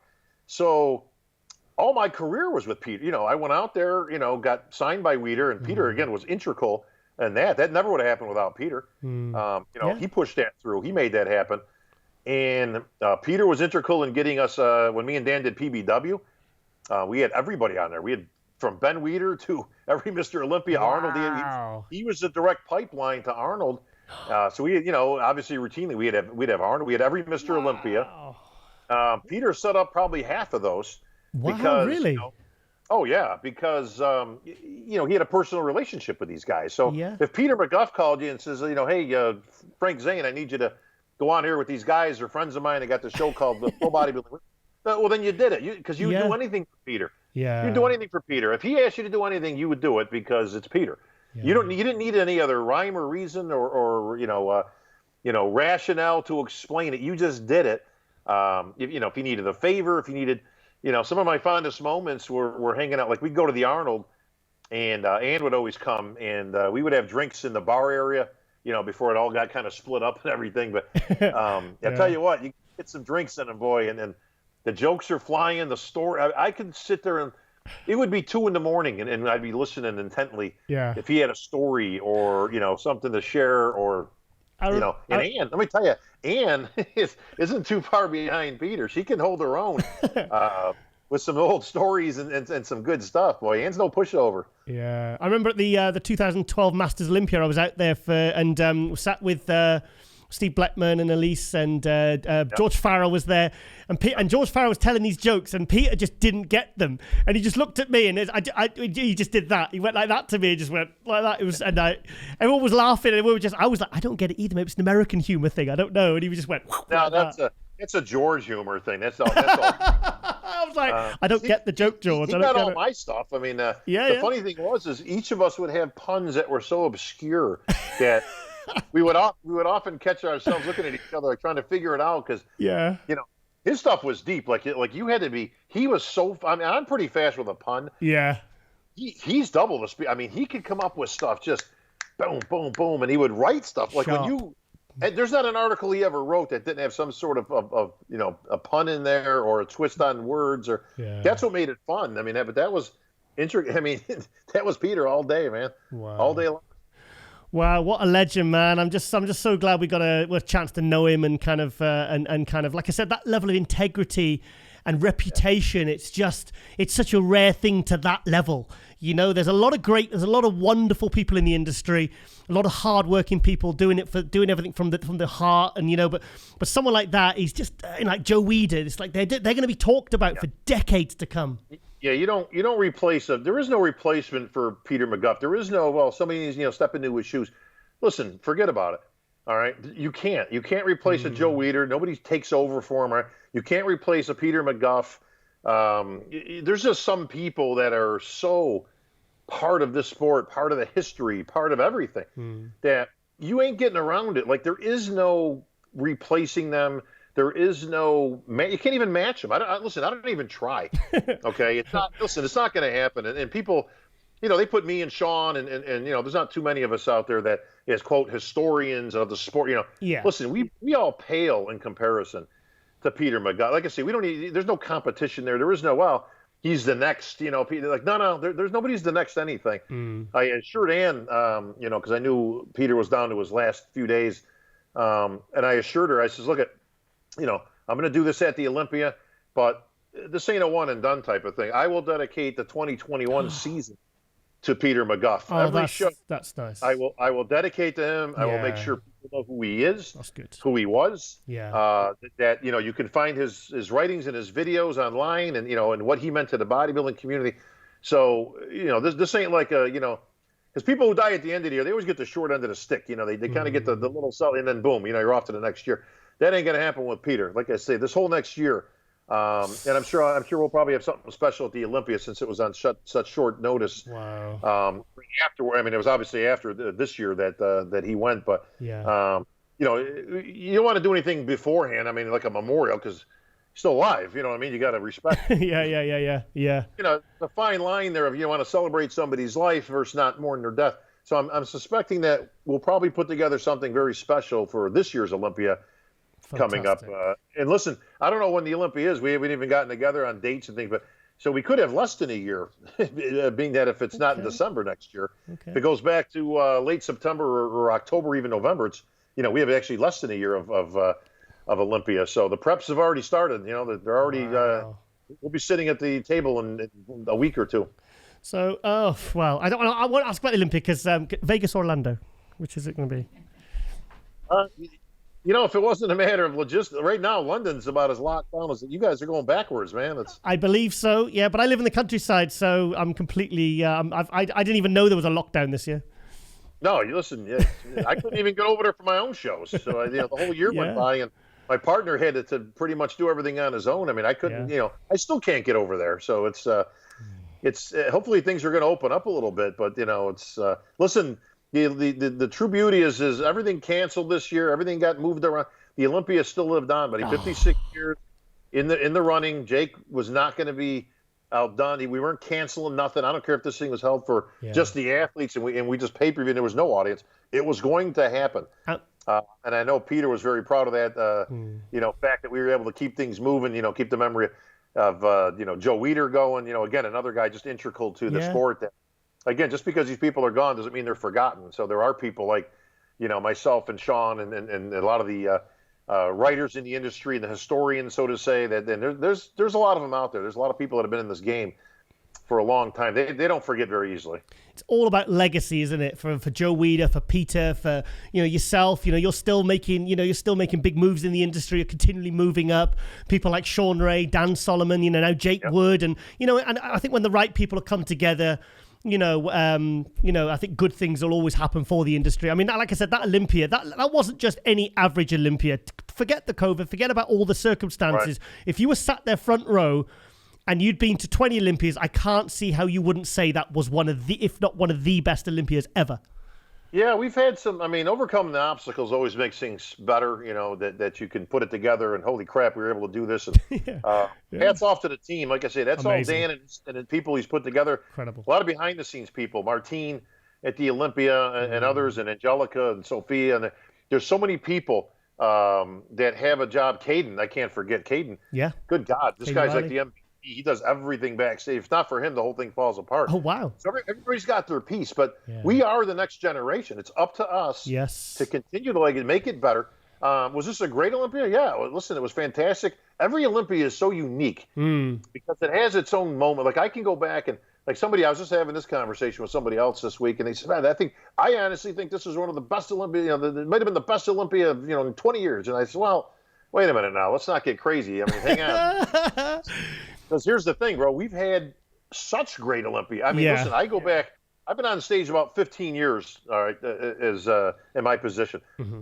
There were so many great moments, from Phil coming and going to Jay Cutler beating Ronnie to the retirement of various, people in the industry. We've saw, again, people come up and we've seen them go out. We've seen, great Olympia moments. We had, there was a time when we still had, Joe and Ben up on there. And then obviously we went to, the AMI era and all that. But DJ retiring on stage, Jose Raymond retiring again. We've had such great moments of Olympia history. How about the Phil and Kai press conferences and all that? Even like the Kevin Levrone comeback. I know it didn't kind of come out, but it was still generated so much excitement. The Kai and Phil era. That's all people talked about. Ronnie. Ronnie Coleman. How about Gunther and Ronnie? How about Gustavo? Listen, how about the challenge round? Gustavo winning. Gustavo winning in there, but. Melvin Anthony and that whole crew, going at it at the press conferences. God, again, we've had so many great moments. And this was another great moment. This Olympia was unique, obviously, in that we had to scramble. And, it almost didn't happen. And then it got switched, and then we got changed, and then we got this. And then we ended up with a 300-foot Olympia stage, which was phenomenal. That's all Tamer Al-Gindi. Tamer does just an incredible job of putting that thing. He's like, look at, if I can't go, because we couldn't go, the place was like a big rectangle, so it was either one way or the other. But here's the problem: if you go lengthwise, you're a football field away. You ain't going to see nothing. So the Tamer says, "No, I'm going to go the other way, and I'll just make this as big as I can make." And holy crap! This thing was impressive, amazing. But it's so cool to be able to come out, onto these stages, and then there's. Well, in this case, we topped out at 3,000 or 4,000, something in that range. But to the Orleans, I'd walk out. There's 10,000 people staring at you, waiting for you to say something. It's like, wow, the 50th anniversary, Giles. A few years back, with the gold Sandow. that was supposed to be a made-for-TV. How about we had all the Olympians on stage? Yeah. We've had Betty Weider on stage, just a few years ago. So. Mm-hmm. There's been some great ones, but this is right up there. This was up there. I'd put it in my top 5. Absolutely. I think Joe and Peter would have been proud of this Olympia. I know obviously Peter did watch this one. I know sadly before we lost him, but I think they'd be proud to see what's happening and where it's going and what Jake is doing and what all you team are doing and the effort you went through. And like you said, if that's what they can pull off this year, imagine what we can do in years to come and carry on that legacy that Joe created and that Peter wrote about. Jake is the key. Jake is very much the linchpin in there. Yeah. Without Jake, who knows where this thing goes? Let me tell you something. If Jake doesn't buy the Olympia this year, it would have been canceled. That's a fact. No disputing it. Would have been done. Oh, you think so? Wow. Would have been done. No question about it. Again, he's very similar. And again, I got to be very careful with that because you're talking about Joe Weider, but he's very much painted the same. Again, he's got a passion a love for this game. He's put his money where his mouth is over the years, mostly in the women's bodybuilding to start, but then into the sport of bodybuilding. He does a lot more than people even know. And again, not all of it is with a return. Half the problem I had, Giles, with AMI was I constantly come up with ideas and different things. And, for the expo, and I wanted to get old champions there and have a big thing with, all the old Olympians and whatever. Everything came down to budget. Everything came down to return on the investment. What's the return? What's the return? And it's hard to explain these things, Giles. Listen, there is no return. I don't have a return for you. And that would be my answer. Look, I can't monetize this. What I'm telling you is this would make the expo greater, and it would make it better for, and because of that, more people are going to come. Yeah. So I don't have a little magic ball that can tell you, well, you're going to get a 24%, return on your investment if we, invest, $40,000, this is what we're going to get. It doesn't work like that. They didn't get that. It didn't make any sense to the little guy who's never seen the inside of a gym, who doesn't understand the words coming out of my mouth. All he sees is, so you want 50 grand to do this. What are we getting out of it? Yeah. And that's frustrating. Jake gets it. He understands that. Look, some of this is for long. Listen, there's short term and there's long term. I'm going to put some of this in, and it's for a short term gain or an improvement. And some of it, listen, I may not see for some years, but it's going to create a precedent. And that's what you want to do. You want to create a precedent, and he's all for it. Look at just the fact we're doing the Monday Night Muscle. I mean, listen, that's not a cheap performance right there. I know. Tell me about it. Yeah, right? I mean, the green screen, everything. Yeah, I mean, listen, we fly out every couple of weeks. They've got Nico and the crew there that these are production people. We're in a studio. Now, just to further on that, okay, the studio we're in right now is going to be the old studio. He's got a huge, brand new, state-of-the-art studio being built for us. I'm jealous. Yeah, you should be.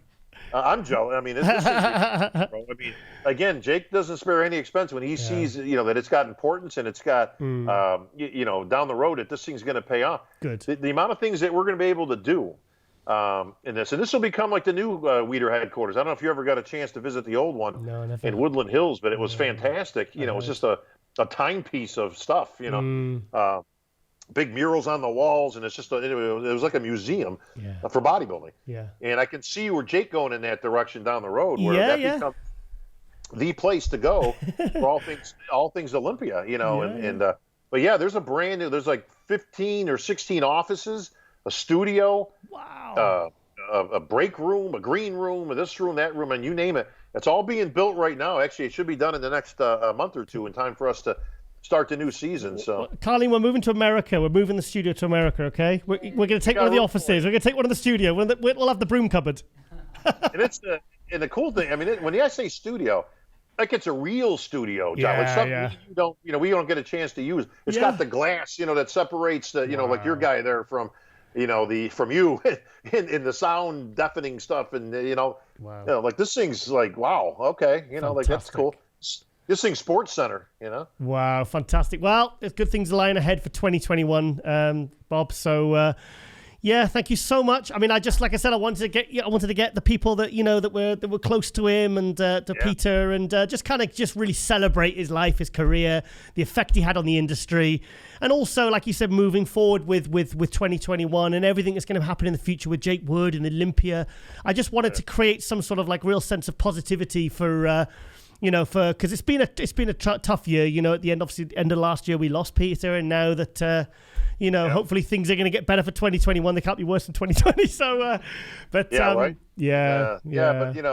it's a hell of a way to end the year, and all that, and it kind of just figures. But for those of us that were close, I mean, listen, Peter held on as long as he could. He did. He fought the fight, and he did it for his love of his wife, Ann. Yeah. So, Ann, if you're watching this, I love you guys. This next year will be dedicated to Peter, his memory, his legacy. Like I say, it ain't going to die. It's only going to get stronger with me at the helm. You know that. Exactly what Bob said. I totally agree with you, mate. That's beautifully said, Bob. Thank you so much. And thank you for coming on for this season 4, premiere, the first episode of the season 4. And just thank you so much, Bob. I really appreciate it, mate. You got it. Sure, guys. All right. I'll speak to you very soon then, Bob. Yeah. Good stuff, buddy. Thank you, Bob. Bye-bye.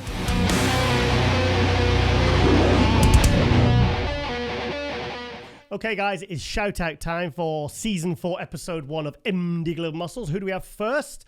Okay, first up, it's Instagram account for Chris Cormier, who was on earlier in this episode.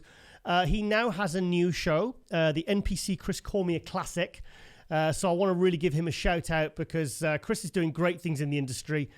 He's obviously he was an amazing bodybuilder, third in the Olympia, won multiple pro shows, a real legend of the industry. He's now training people, coaching people. I mean, he's coaching Breon Ansley. He's got a lot of. He's very active in the industry. Does a lot of PT. He's been out to Kuwait. He did the Chris Cormier, the documentary that he did with Gary Phillips down in Australia. Very, very good reviews on that. That's on Chris Cormier TV. And so now he's getting into show promotion. And let's go to, let's have a look. Okay, what else? Okay, what else? Chris Cormier, 2021 NPC Chris Cormier Classic. This is on Saturday, May the 22nd. Of men, women, Open Novice Masters National Qualifier. That's at the Waikishu County Expo Centre. He's got some sponsors there. Yeah, so this is websites are live, the shreddedcheddarproductions.com. Our NPC National Qualifiers. So I assume this is from his partner that he's going into partnership doing the show with. Shredded Cheddar. Never else an interesting name, isn't it? I've heard of Champagne Productions. I think that's a South African NPC promoter. And cheese. We like cheese. Yeah, I like cheese. So May 22nd, 2021. So if you want to find out more details, go to Chris Cormier Classic. It's all one word. That's the Instagram account. Give them a follow and give them a message if you want to. What's the area again? What was the area I just said? chriscormierclassic.com. I'm not sure the area. What's the area? I don't know where Waikishu is. I don't really know. I'm from UK, so I don't know much about certain states. But so give just show some support. If you want to enter in from that Waikishu area, wherever the hell that is, you can get yourself entered. I'm sure it'll be a fantastic show. And Phil Heath. Oh, was he guest posing? Oh, he's just featuring. He's just attending. Northern Chill. That's the water sponsor that sponsored the Olympia pH 7.8. So they've got they're providing water for all the competitors. Water's very, very important to bodybuilders. But they give them a follow. Okay, and also I'd like to give a shout out to our new Global Muscle Insider membership. It's an exclusive membership, so you get to see episodes before they air. You get to see parts of interviews for the following episode, and some other member benefits with MD memorabilia. So the two shout outs this week are Norville Harris and Marina Gazelle. Marina and Norville, we really do appreciate the support, and we appreciate the membership and helping us to grow MD Global Muscle and all the platforms and all the different shows on the MD YouTube channel. And we do appreciate it. And also, guys, if you want to sign up, then check that out as well. So, Okay, then. And we will go to our next shout out. First, okay, we have Igor Ilez, IFBB Pro. This guy is obviously an open guy. Where's he from? Yeah, he's been following... He's followed Global Muscle. He tags us in sometimes. He's done several pro shows. Always makes top 10 usually. I mean, here he is. Okay, let's have a look. Igor Illes. I believe you had a nice Sunday in wrestling. That's not very interesting. Okay, but you can see. Okay, let's have a look. Let's try and find something out about him. Yeah, big dude. Look at the size. Look at the size of him. Hang on. Yeah, I don't know what country he's from. Where's he from, Igor? Yeah, he did the British Grand Prix earlier in the year. And he also did, I think he did Alicante. Let's find some contest pictures. Where are we? Oh, where's that from? I'm trying to work out what show that's from. No, that looks like maybe Prague. I think, try and recognize the lighting. Yeah, Igor Ilez, Veiny Beast. So he likes his front bicep, doesn't he? It's every single pose, the front last spread there. Right, let's try and find some. Here we are in contests. Okay, here he is all tanned up. Yeah, front wall bicep. Oh, he's from Budapest, Hungary. So, yeah, obviously we can't Is he prepped by Amadaska? Yes, Amadaska there, yeah. So I believe it's all in Hungarian, so we can't really get too much information out of this other than just images. So we'll just look at... oh, wow, look at that one there. Look at the size there. Look at the thickness. Oh, wow. Yeah, he's a big dude. Oh, hang on. There we are. Yeah, he's not lacking anything, this guy. Obviously, I would have guessed that's a guest posing there because he's not dry shredded there, but he's just big and veiny and beastly. So, okay, what else? Not much huge amount he's giving away on here, is he? Side chest, yeah, awesome thickness there, awesome density. I think I'm sure he got 8th in the show last year. Was it one of the Grand Prix? Yeah, I think it was a British Grand Prix last year. I got 8th or 9th in my head. But, yeah, big dude, this. Yeah, okay. Well, okay, let's have a look at his back. Okay. There we go. Xmas is coming 2 weeks. Oh, the Christmas tree, yeah. I don't like those pants. Put some trunks on, mate, or some cool shorts. Not bloody Y-fronts. Yeah, that's it. Any training footage? No, it's just all frontal biceps and front lat spreads. Mate, you need to change up your poses. But, yeah, what a monster this guy is. Let's have a look.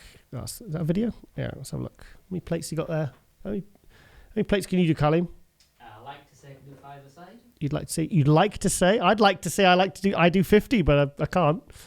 So, it's nice, good, slow, steady form there from Igor, the veiny beast. We knows about I talk. No way 29 days out. Fun part just began. Okay. His English is better than my Hungarian, that's for sure. Yeah, more snazzy pants there. Okay, we'll give this guy a follow. Iga Iles. Yeah, hopefully we'll see more of him in 2021. What have I done here?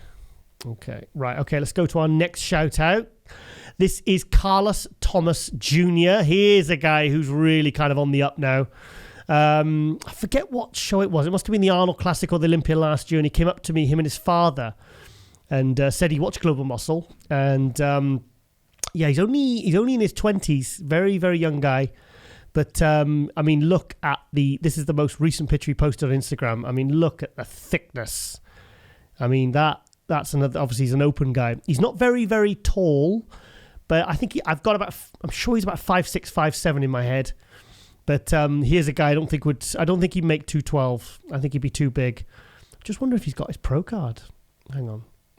Let's have a look. Okay, I don't think he's pro yet, but look at the size of his legs. Look at that. Now that is what you call a hammy drop.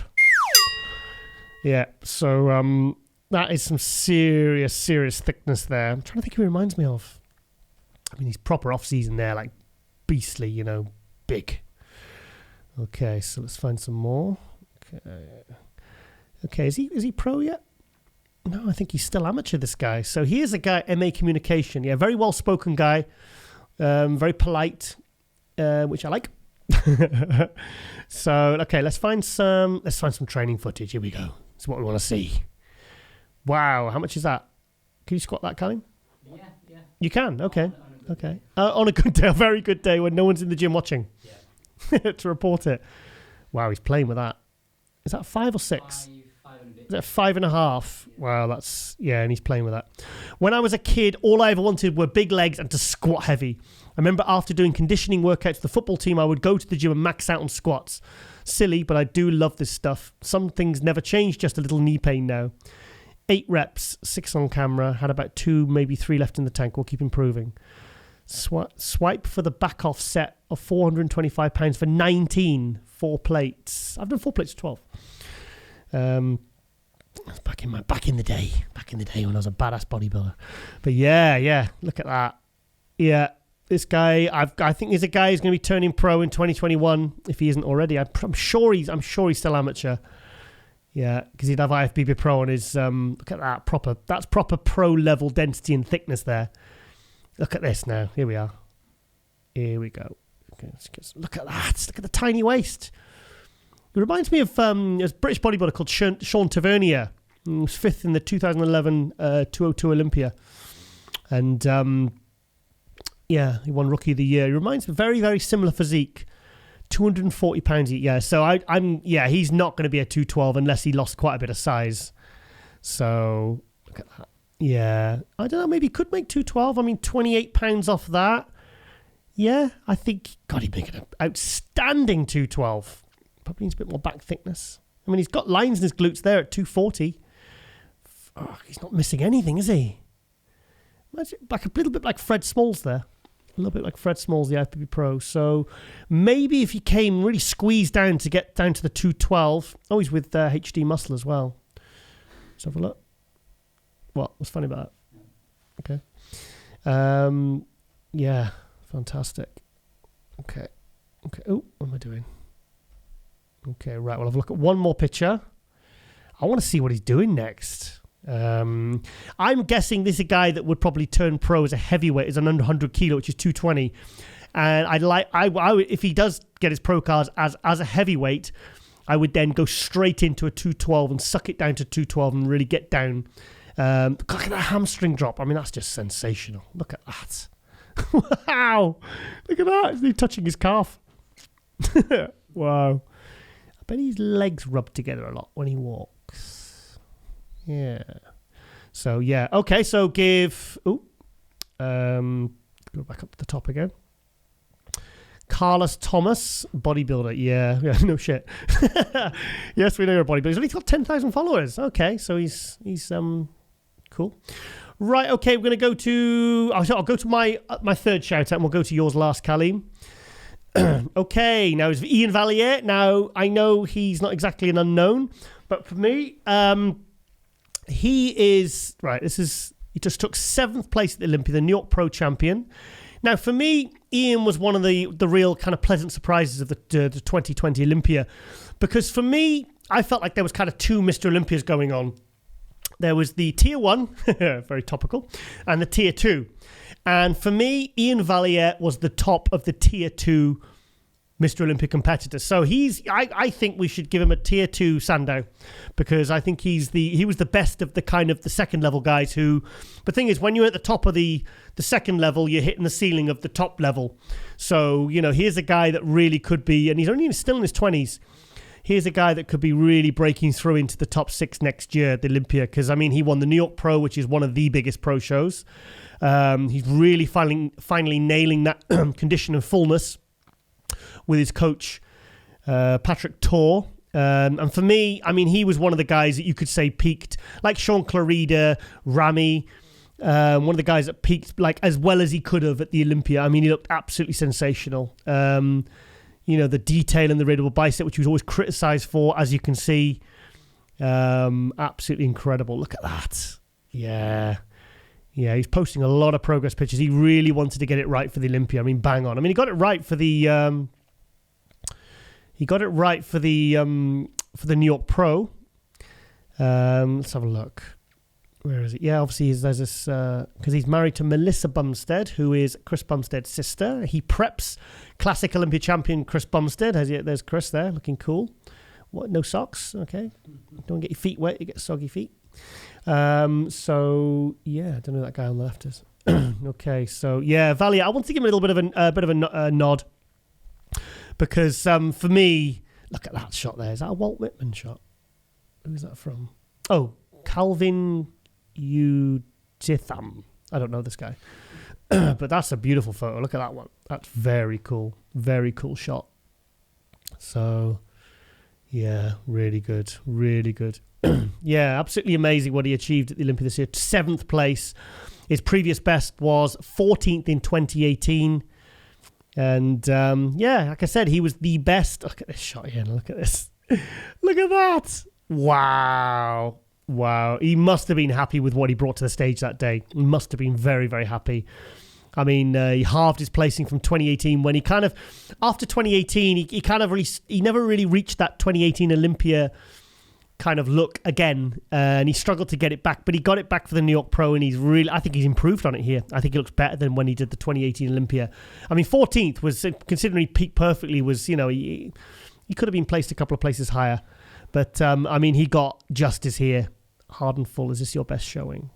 Yeah. Okay. Absolutely amazing. Yeah. So big credit there to Ian Valier. Canada's finest, along with Chris Bumstead, of course, his brother-in-law. So, okay, we're going to go to our final shout-out, and this is, I believe this is yours, Kalims? Yep. Okay, this is Molly Shams. This is someone, she's not so big on Instagram, is she? No, TikTok. But she's huge on TikTok, and I find her videos absolutely hilarious. I think they are a little bit evil, but I think she's very, very funny. So, which one do you want to watch, Kalim? This is your one? Ooh, the Gal Gadot one. The Gal Gadot one. Yeah, I saw this one. Put the volume up. Yeah, put the volume up. No, the volume. Oh. Easy if you try. Since London's gone back into lockdown, I thought I'd recreate and share a behind the scenes of the moving Imagine created by celebrities for us, the commoners.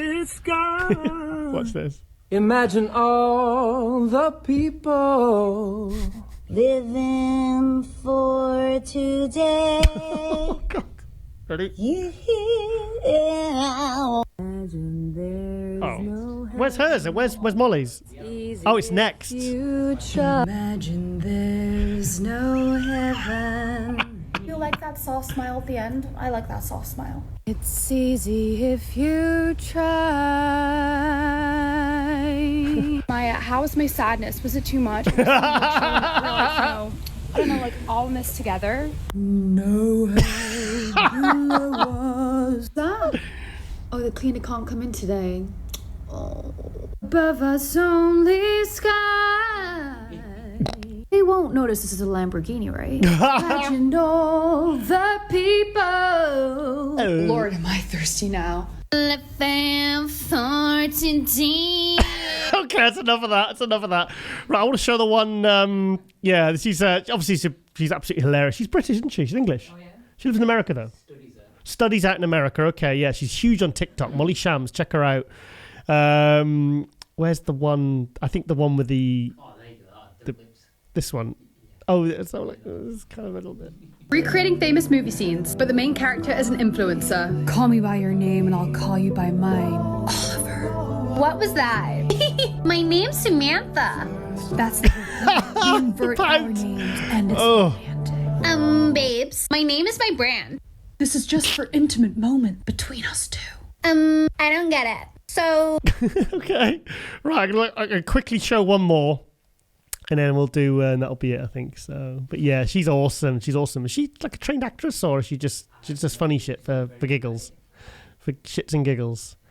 Yeah. Okay, I'll show that one. The one with the where the fitness influencers, can't say that, influencers break up. That was the latest one. Scroll down. Well, scroll down. Yeah, scroll a bit down. Okay, which one? That one. Oh, the red one. That one. Okay. Okay. Influences what I eat in a day, part 2. my days start with a squeeze of lemon in my water, like so. Dunk. Bottoms up. Next, I pick out on chia seeds. Breakfast is the most important meal, you guys. And if I'm craving something sweet, I'll lick the top of the honey bottle. I'm like a little lizard. For lunch, I have 3 tomatoes and a zucchini. Steady. And look, you guys, I made it into a smiley face. Pout. Oh no, you guys, now he's frowning. I love making food fun. And for my afternoon snack, I like to look at chocolate. I pretend I'm eating it. And for dinner, I pig out on self-love. You are worthy, beautiful, live, laugh, love. And that's all for me, guys. Live, laugh, love. Oh. Influences what I eat in a day, part 2. My Right. days start. Okay. So I think you get the idea. I'll give Molly Shams a follow. Like I said, she's only got a small following on Instagram, but she's huge on TikTok and she's amazing. So yeah. Okay, guys. I hope you've enjoyed this episode 1 of season 4. Obviously, we wanted to give a huge acknowledgement to Pete McGough, our dear friend, iconic giant figure in the industry for 30 years, and obviously we've had some of his friends on, like Dorian Yates and some other very well-known people in the industry, that we wanted to show some respect to one of the true industry greats, and just to let him know, how much we appreciated him, and how much we loved following all his work for all those years. And I just wanted to give a real acknowledgement for that, and I thought, now we're back with season 4.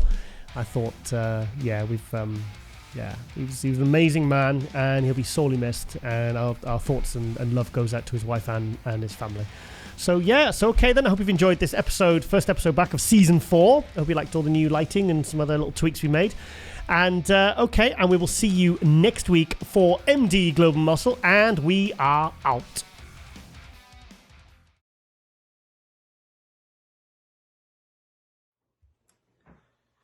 Peter McGough, the nicest guy I have ever met in my life. For sure, my very favorite personality in the whole industry, and I know that I don't speak just for myself, but for all the IFBB pros. This is the man we always counted on. This is the man who was always there for us. I met Peter since 1991, after my first year as a pro, on the bodybuilding competitions, and then interacting with him. I love his pumping press that he was editor of, that he sent me every single issue, and first time wrote about me and really encouraged me, saw the potential in me, and tell me in a couple of years you're going to be contender. And throughout the years, Peter was always there for me and any other pro. I'm sure that I'm going to be the only one speaking about that. But he was in the industry as the editor-in-chief for Flex magazine and Muscle Fitness, later Muscular Development. He was in every pro bodybuilding show. He knew absolutely everything. Wealth of information, historian that knew posing trunks color and the left foot position of all of us. And visited me in my Colosseum gym. I went to the Vida offices, and always, nothing but love, support, encouragement. That's how I would always remember Peter. Every guy that I talk to would say the same. He has that angelic figure about him that really cares. If you're down, and many of us were many times down, he would always find a time to call, discuss, encourage. If something is not going right and we are slipping, he would call to straight us out. That's the Peter that I know. I can't even tell you how crushed I am, and I'm sure all of us, with his passing, but his fight for 7 years was another big challenge for him and another victory. And I know that wherever he is in heavens, he looked down on us and he would still want to make a call and ask us how are we doing. That's a Peter that I know.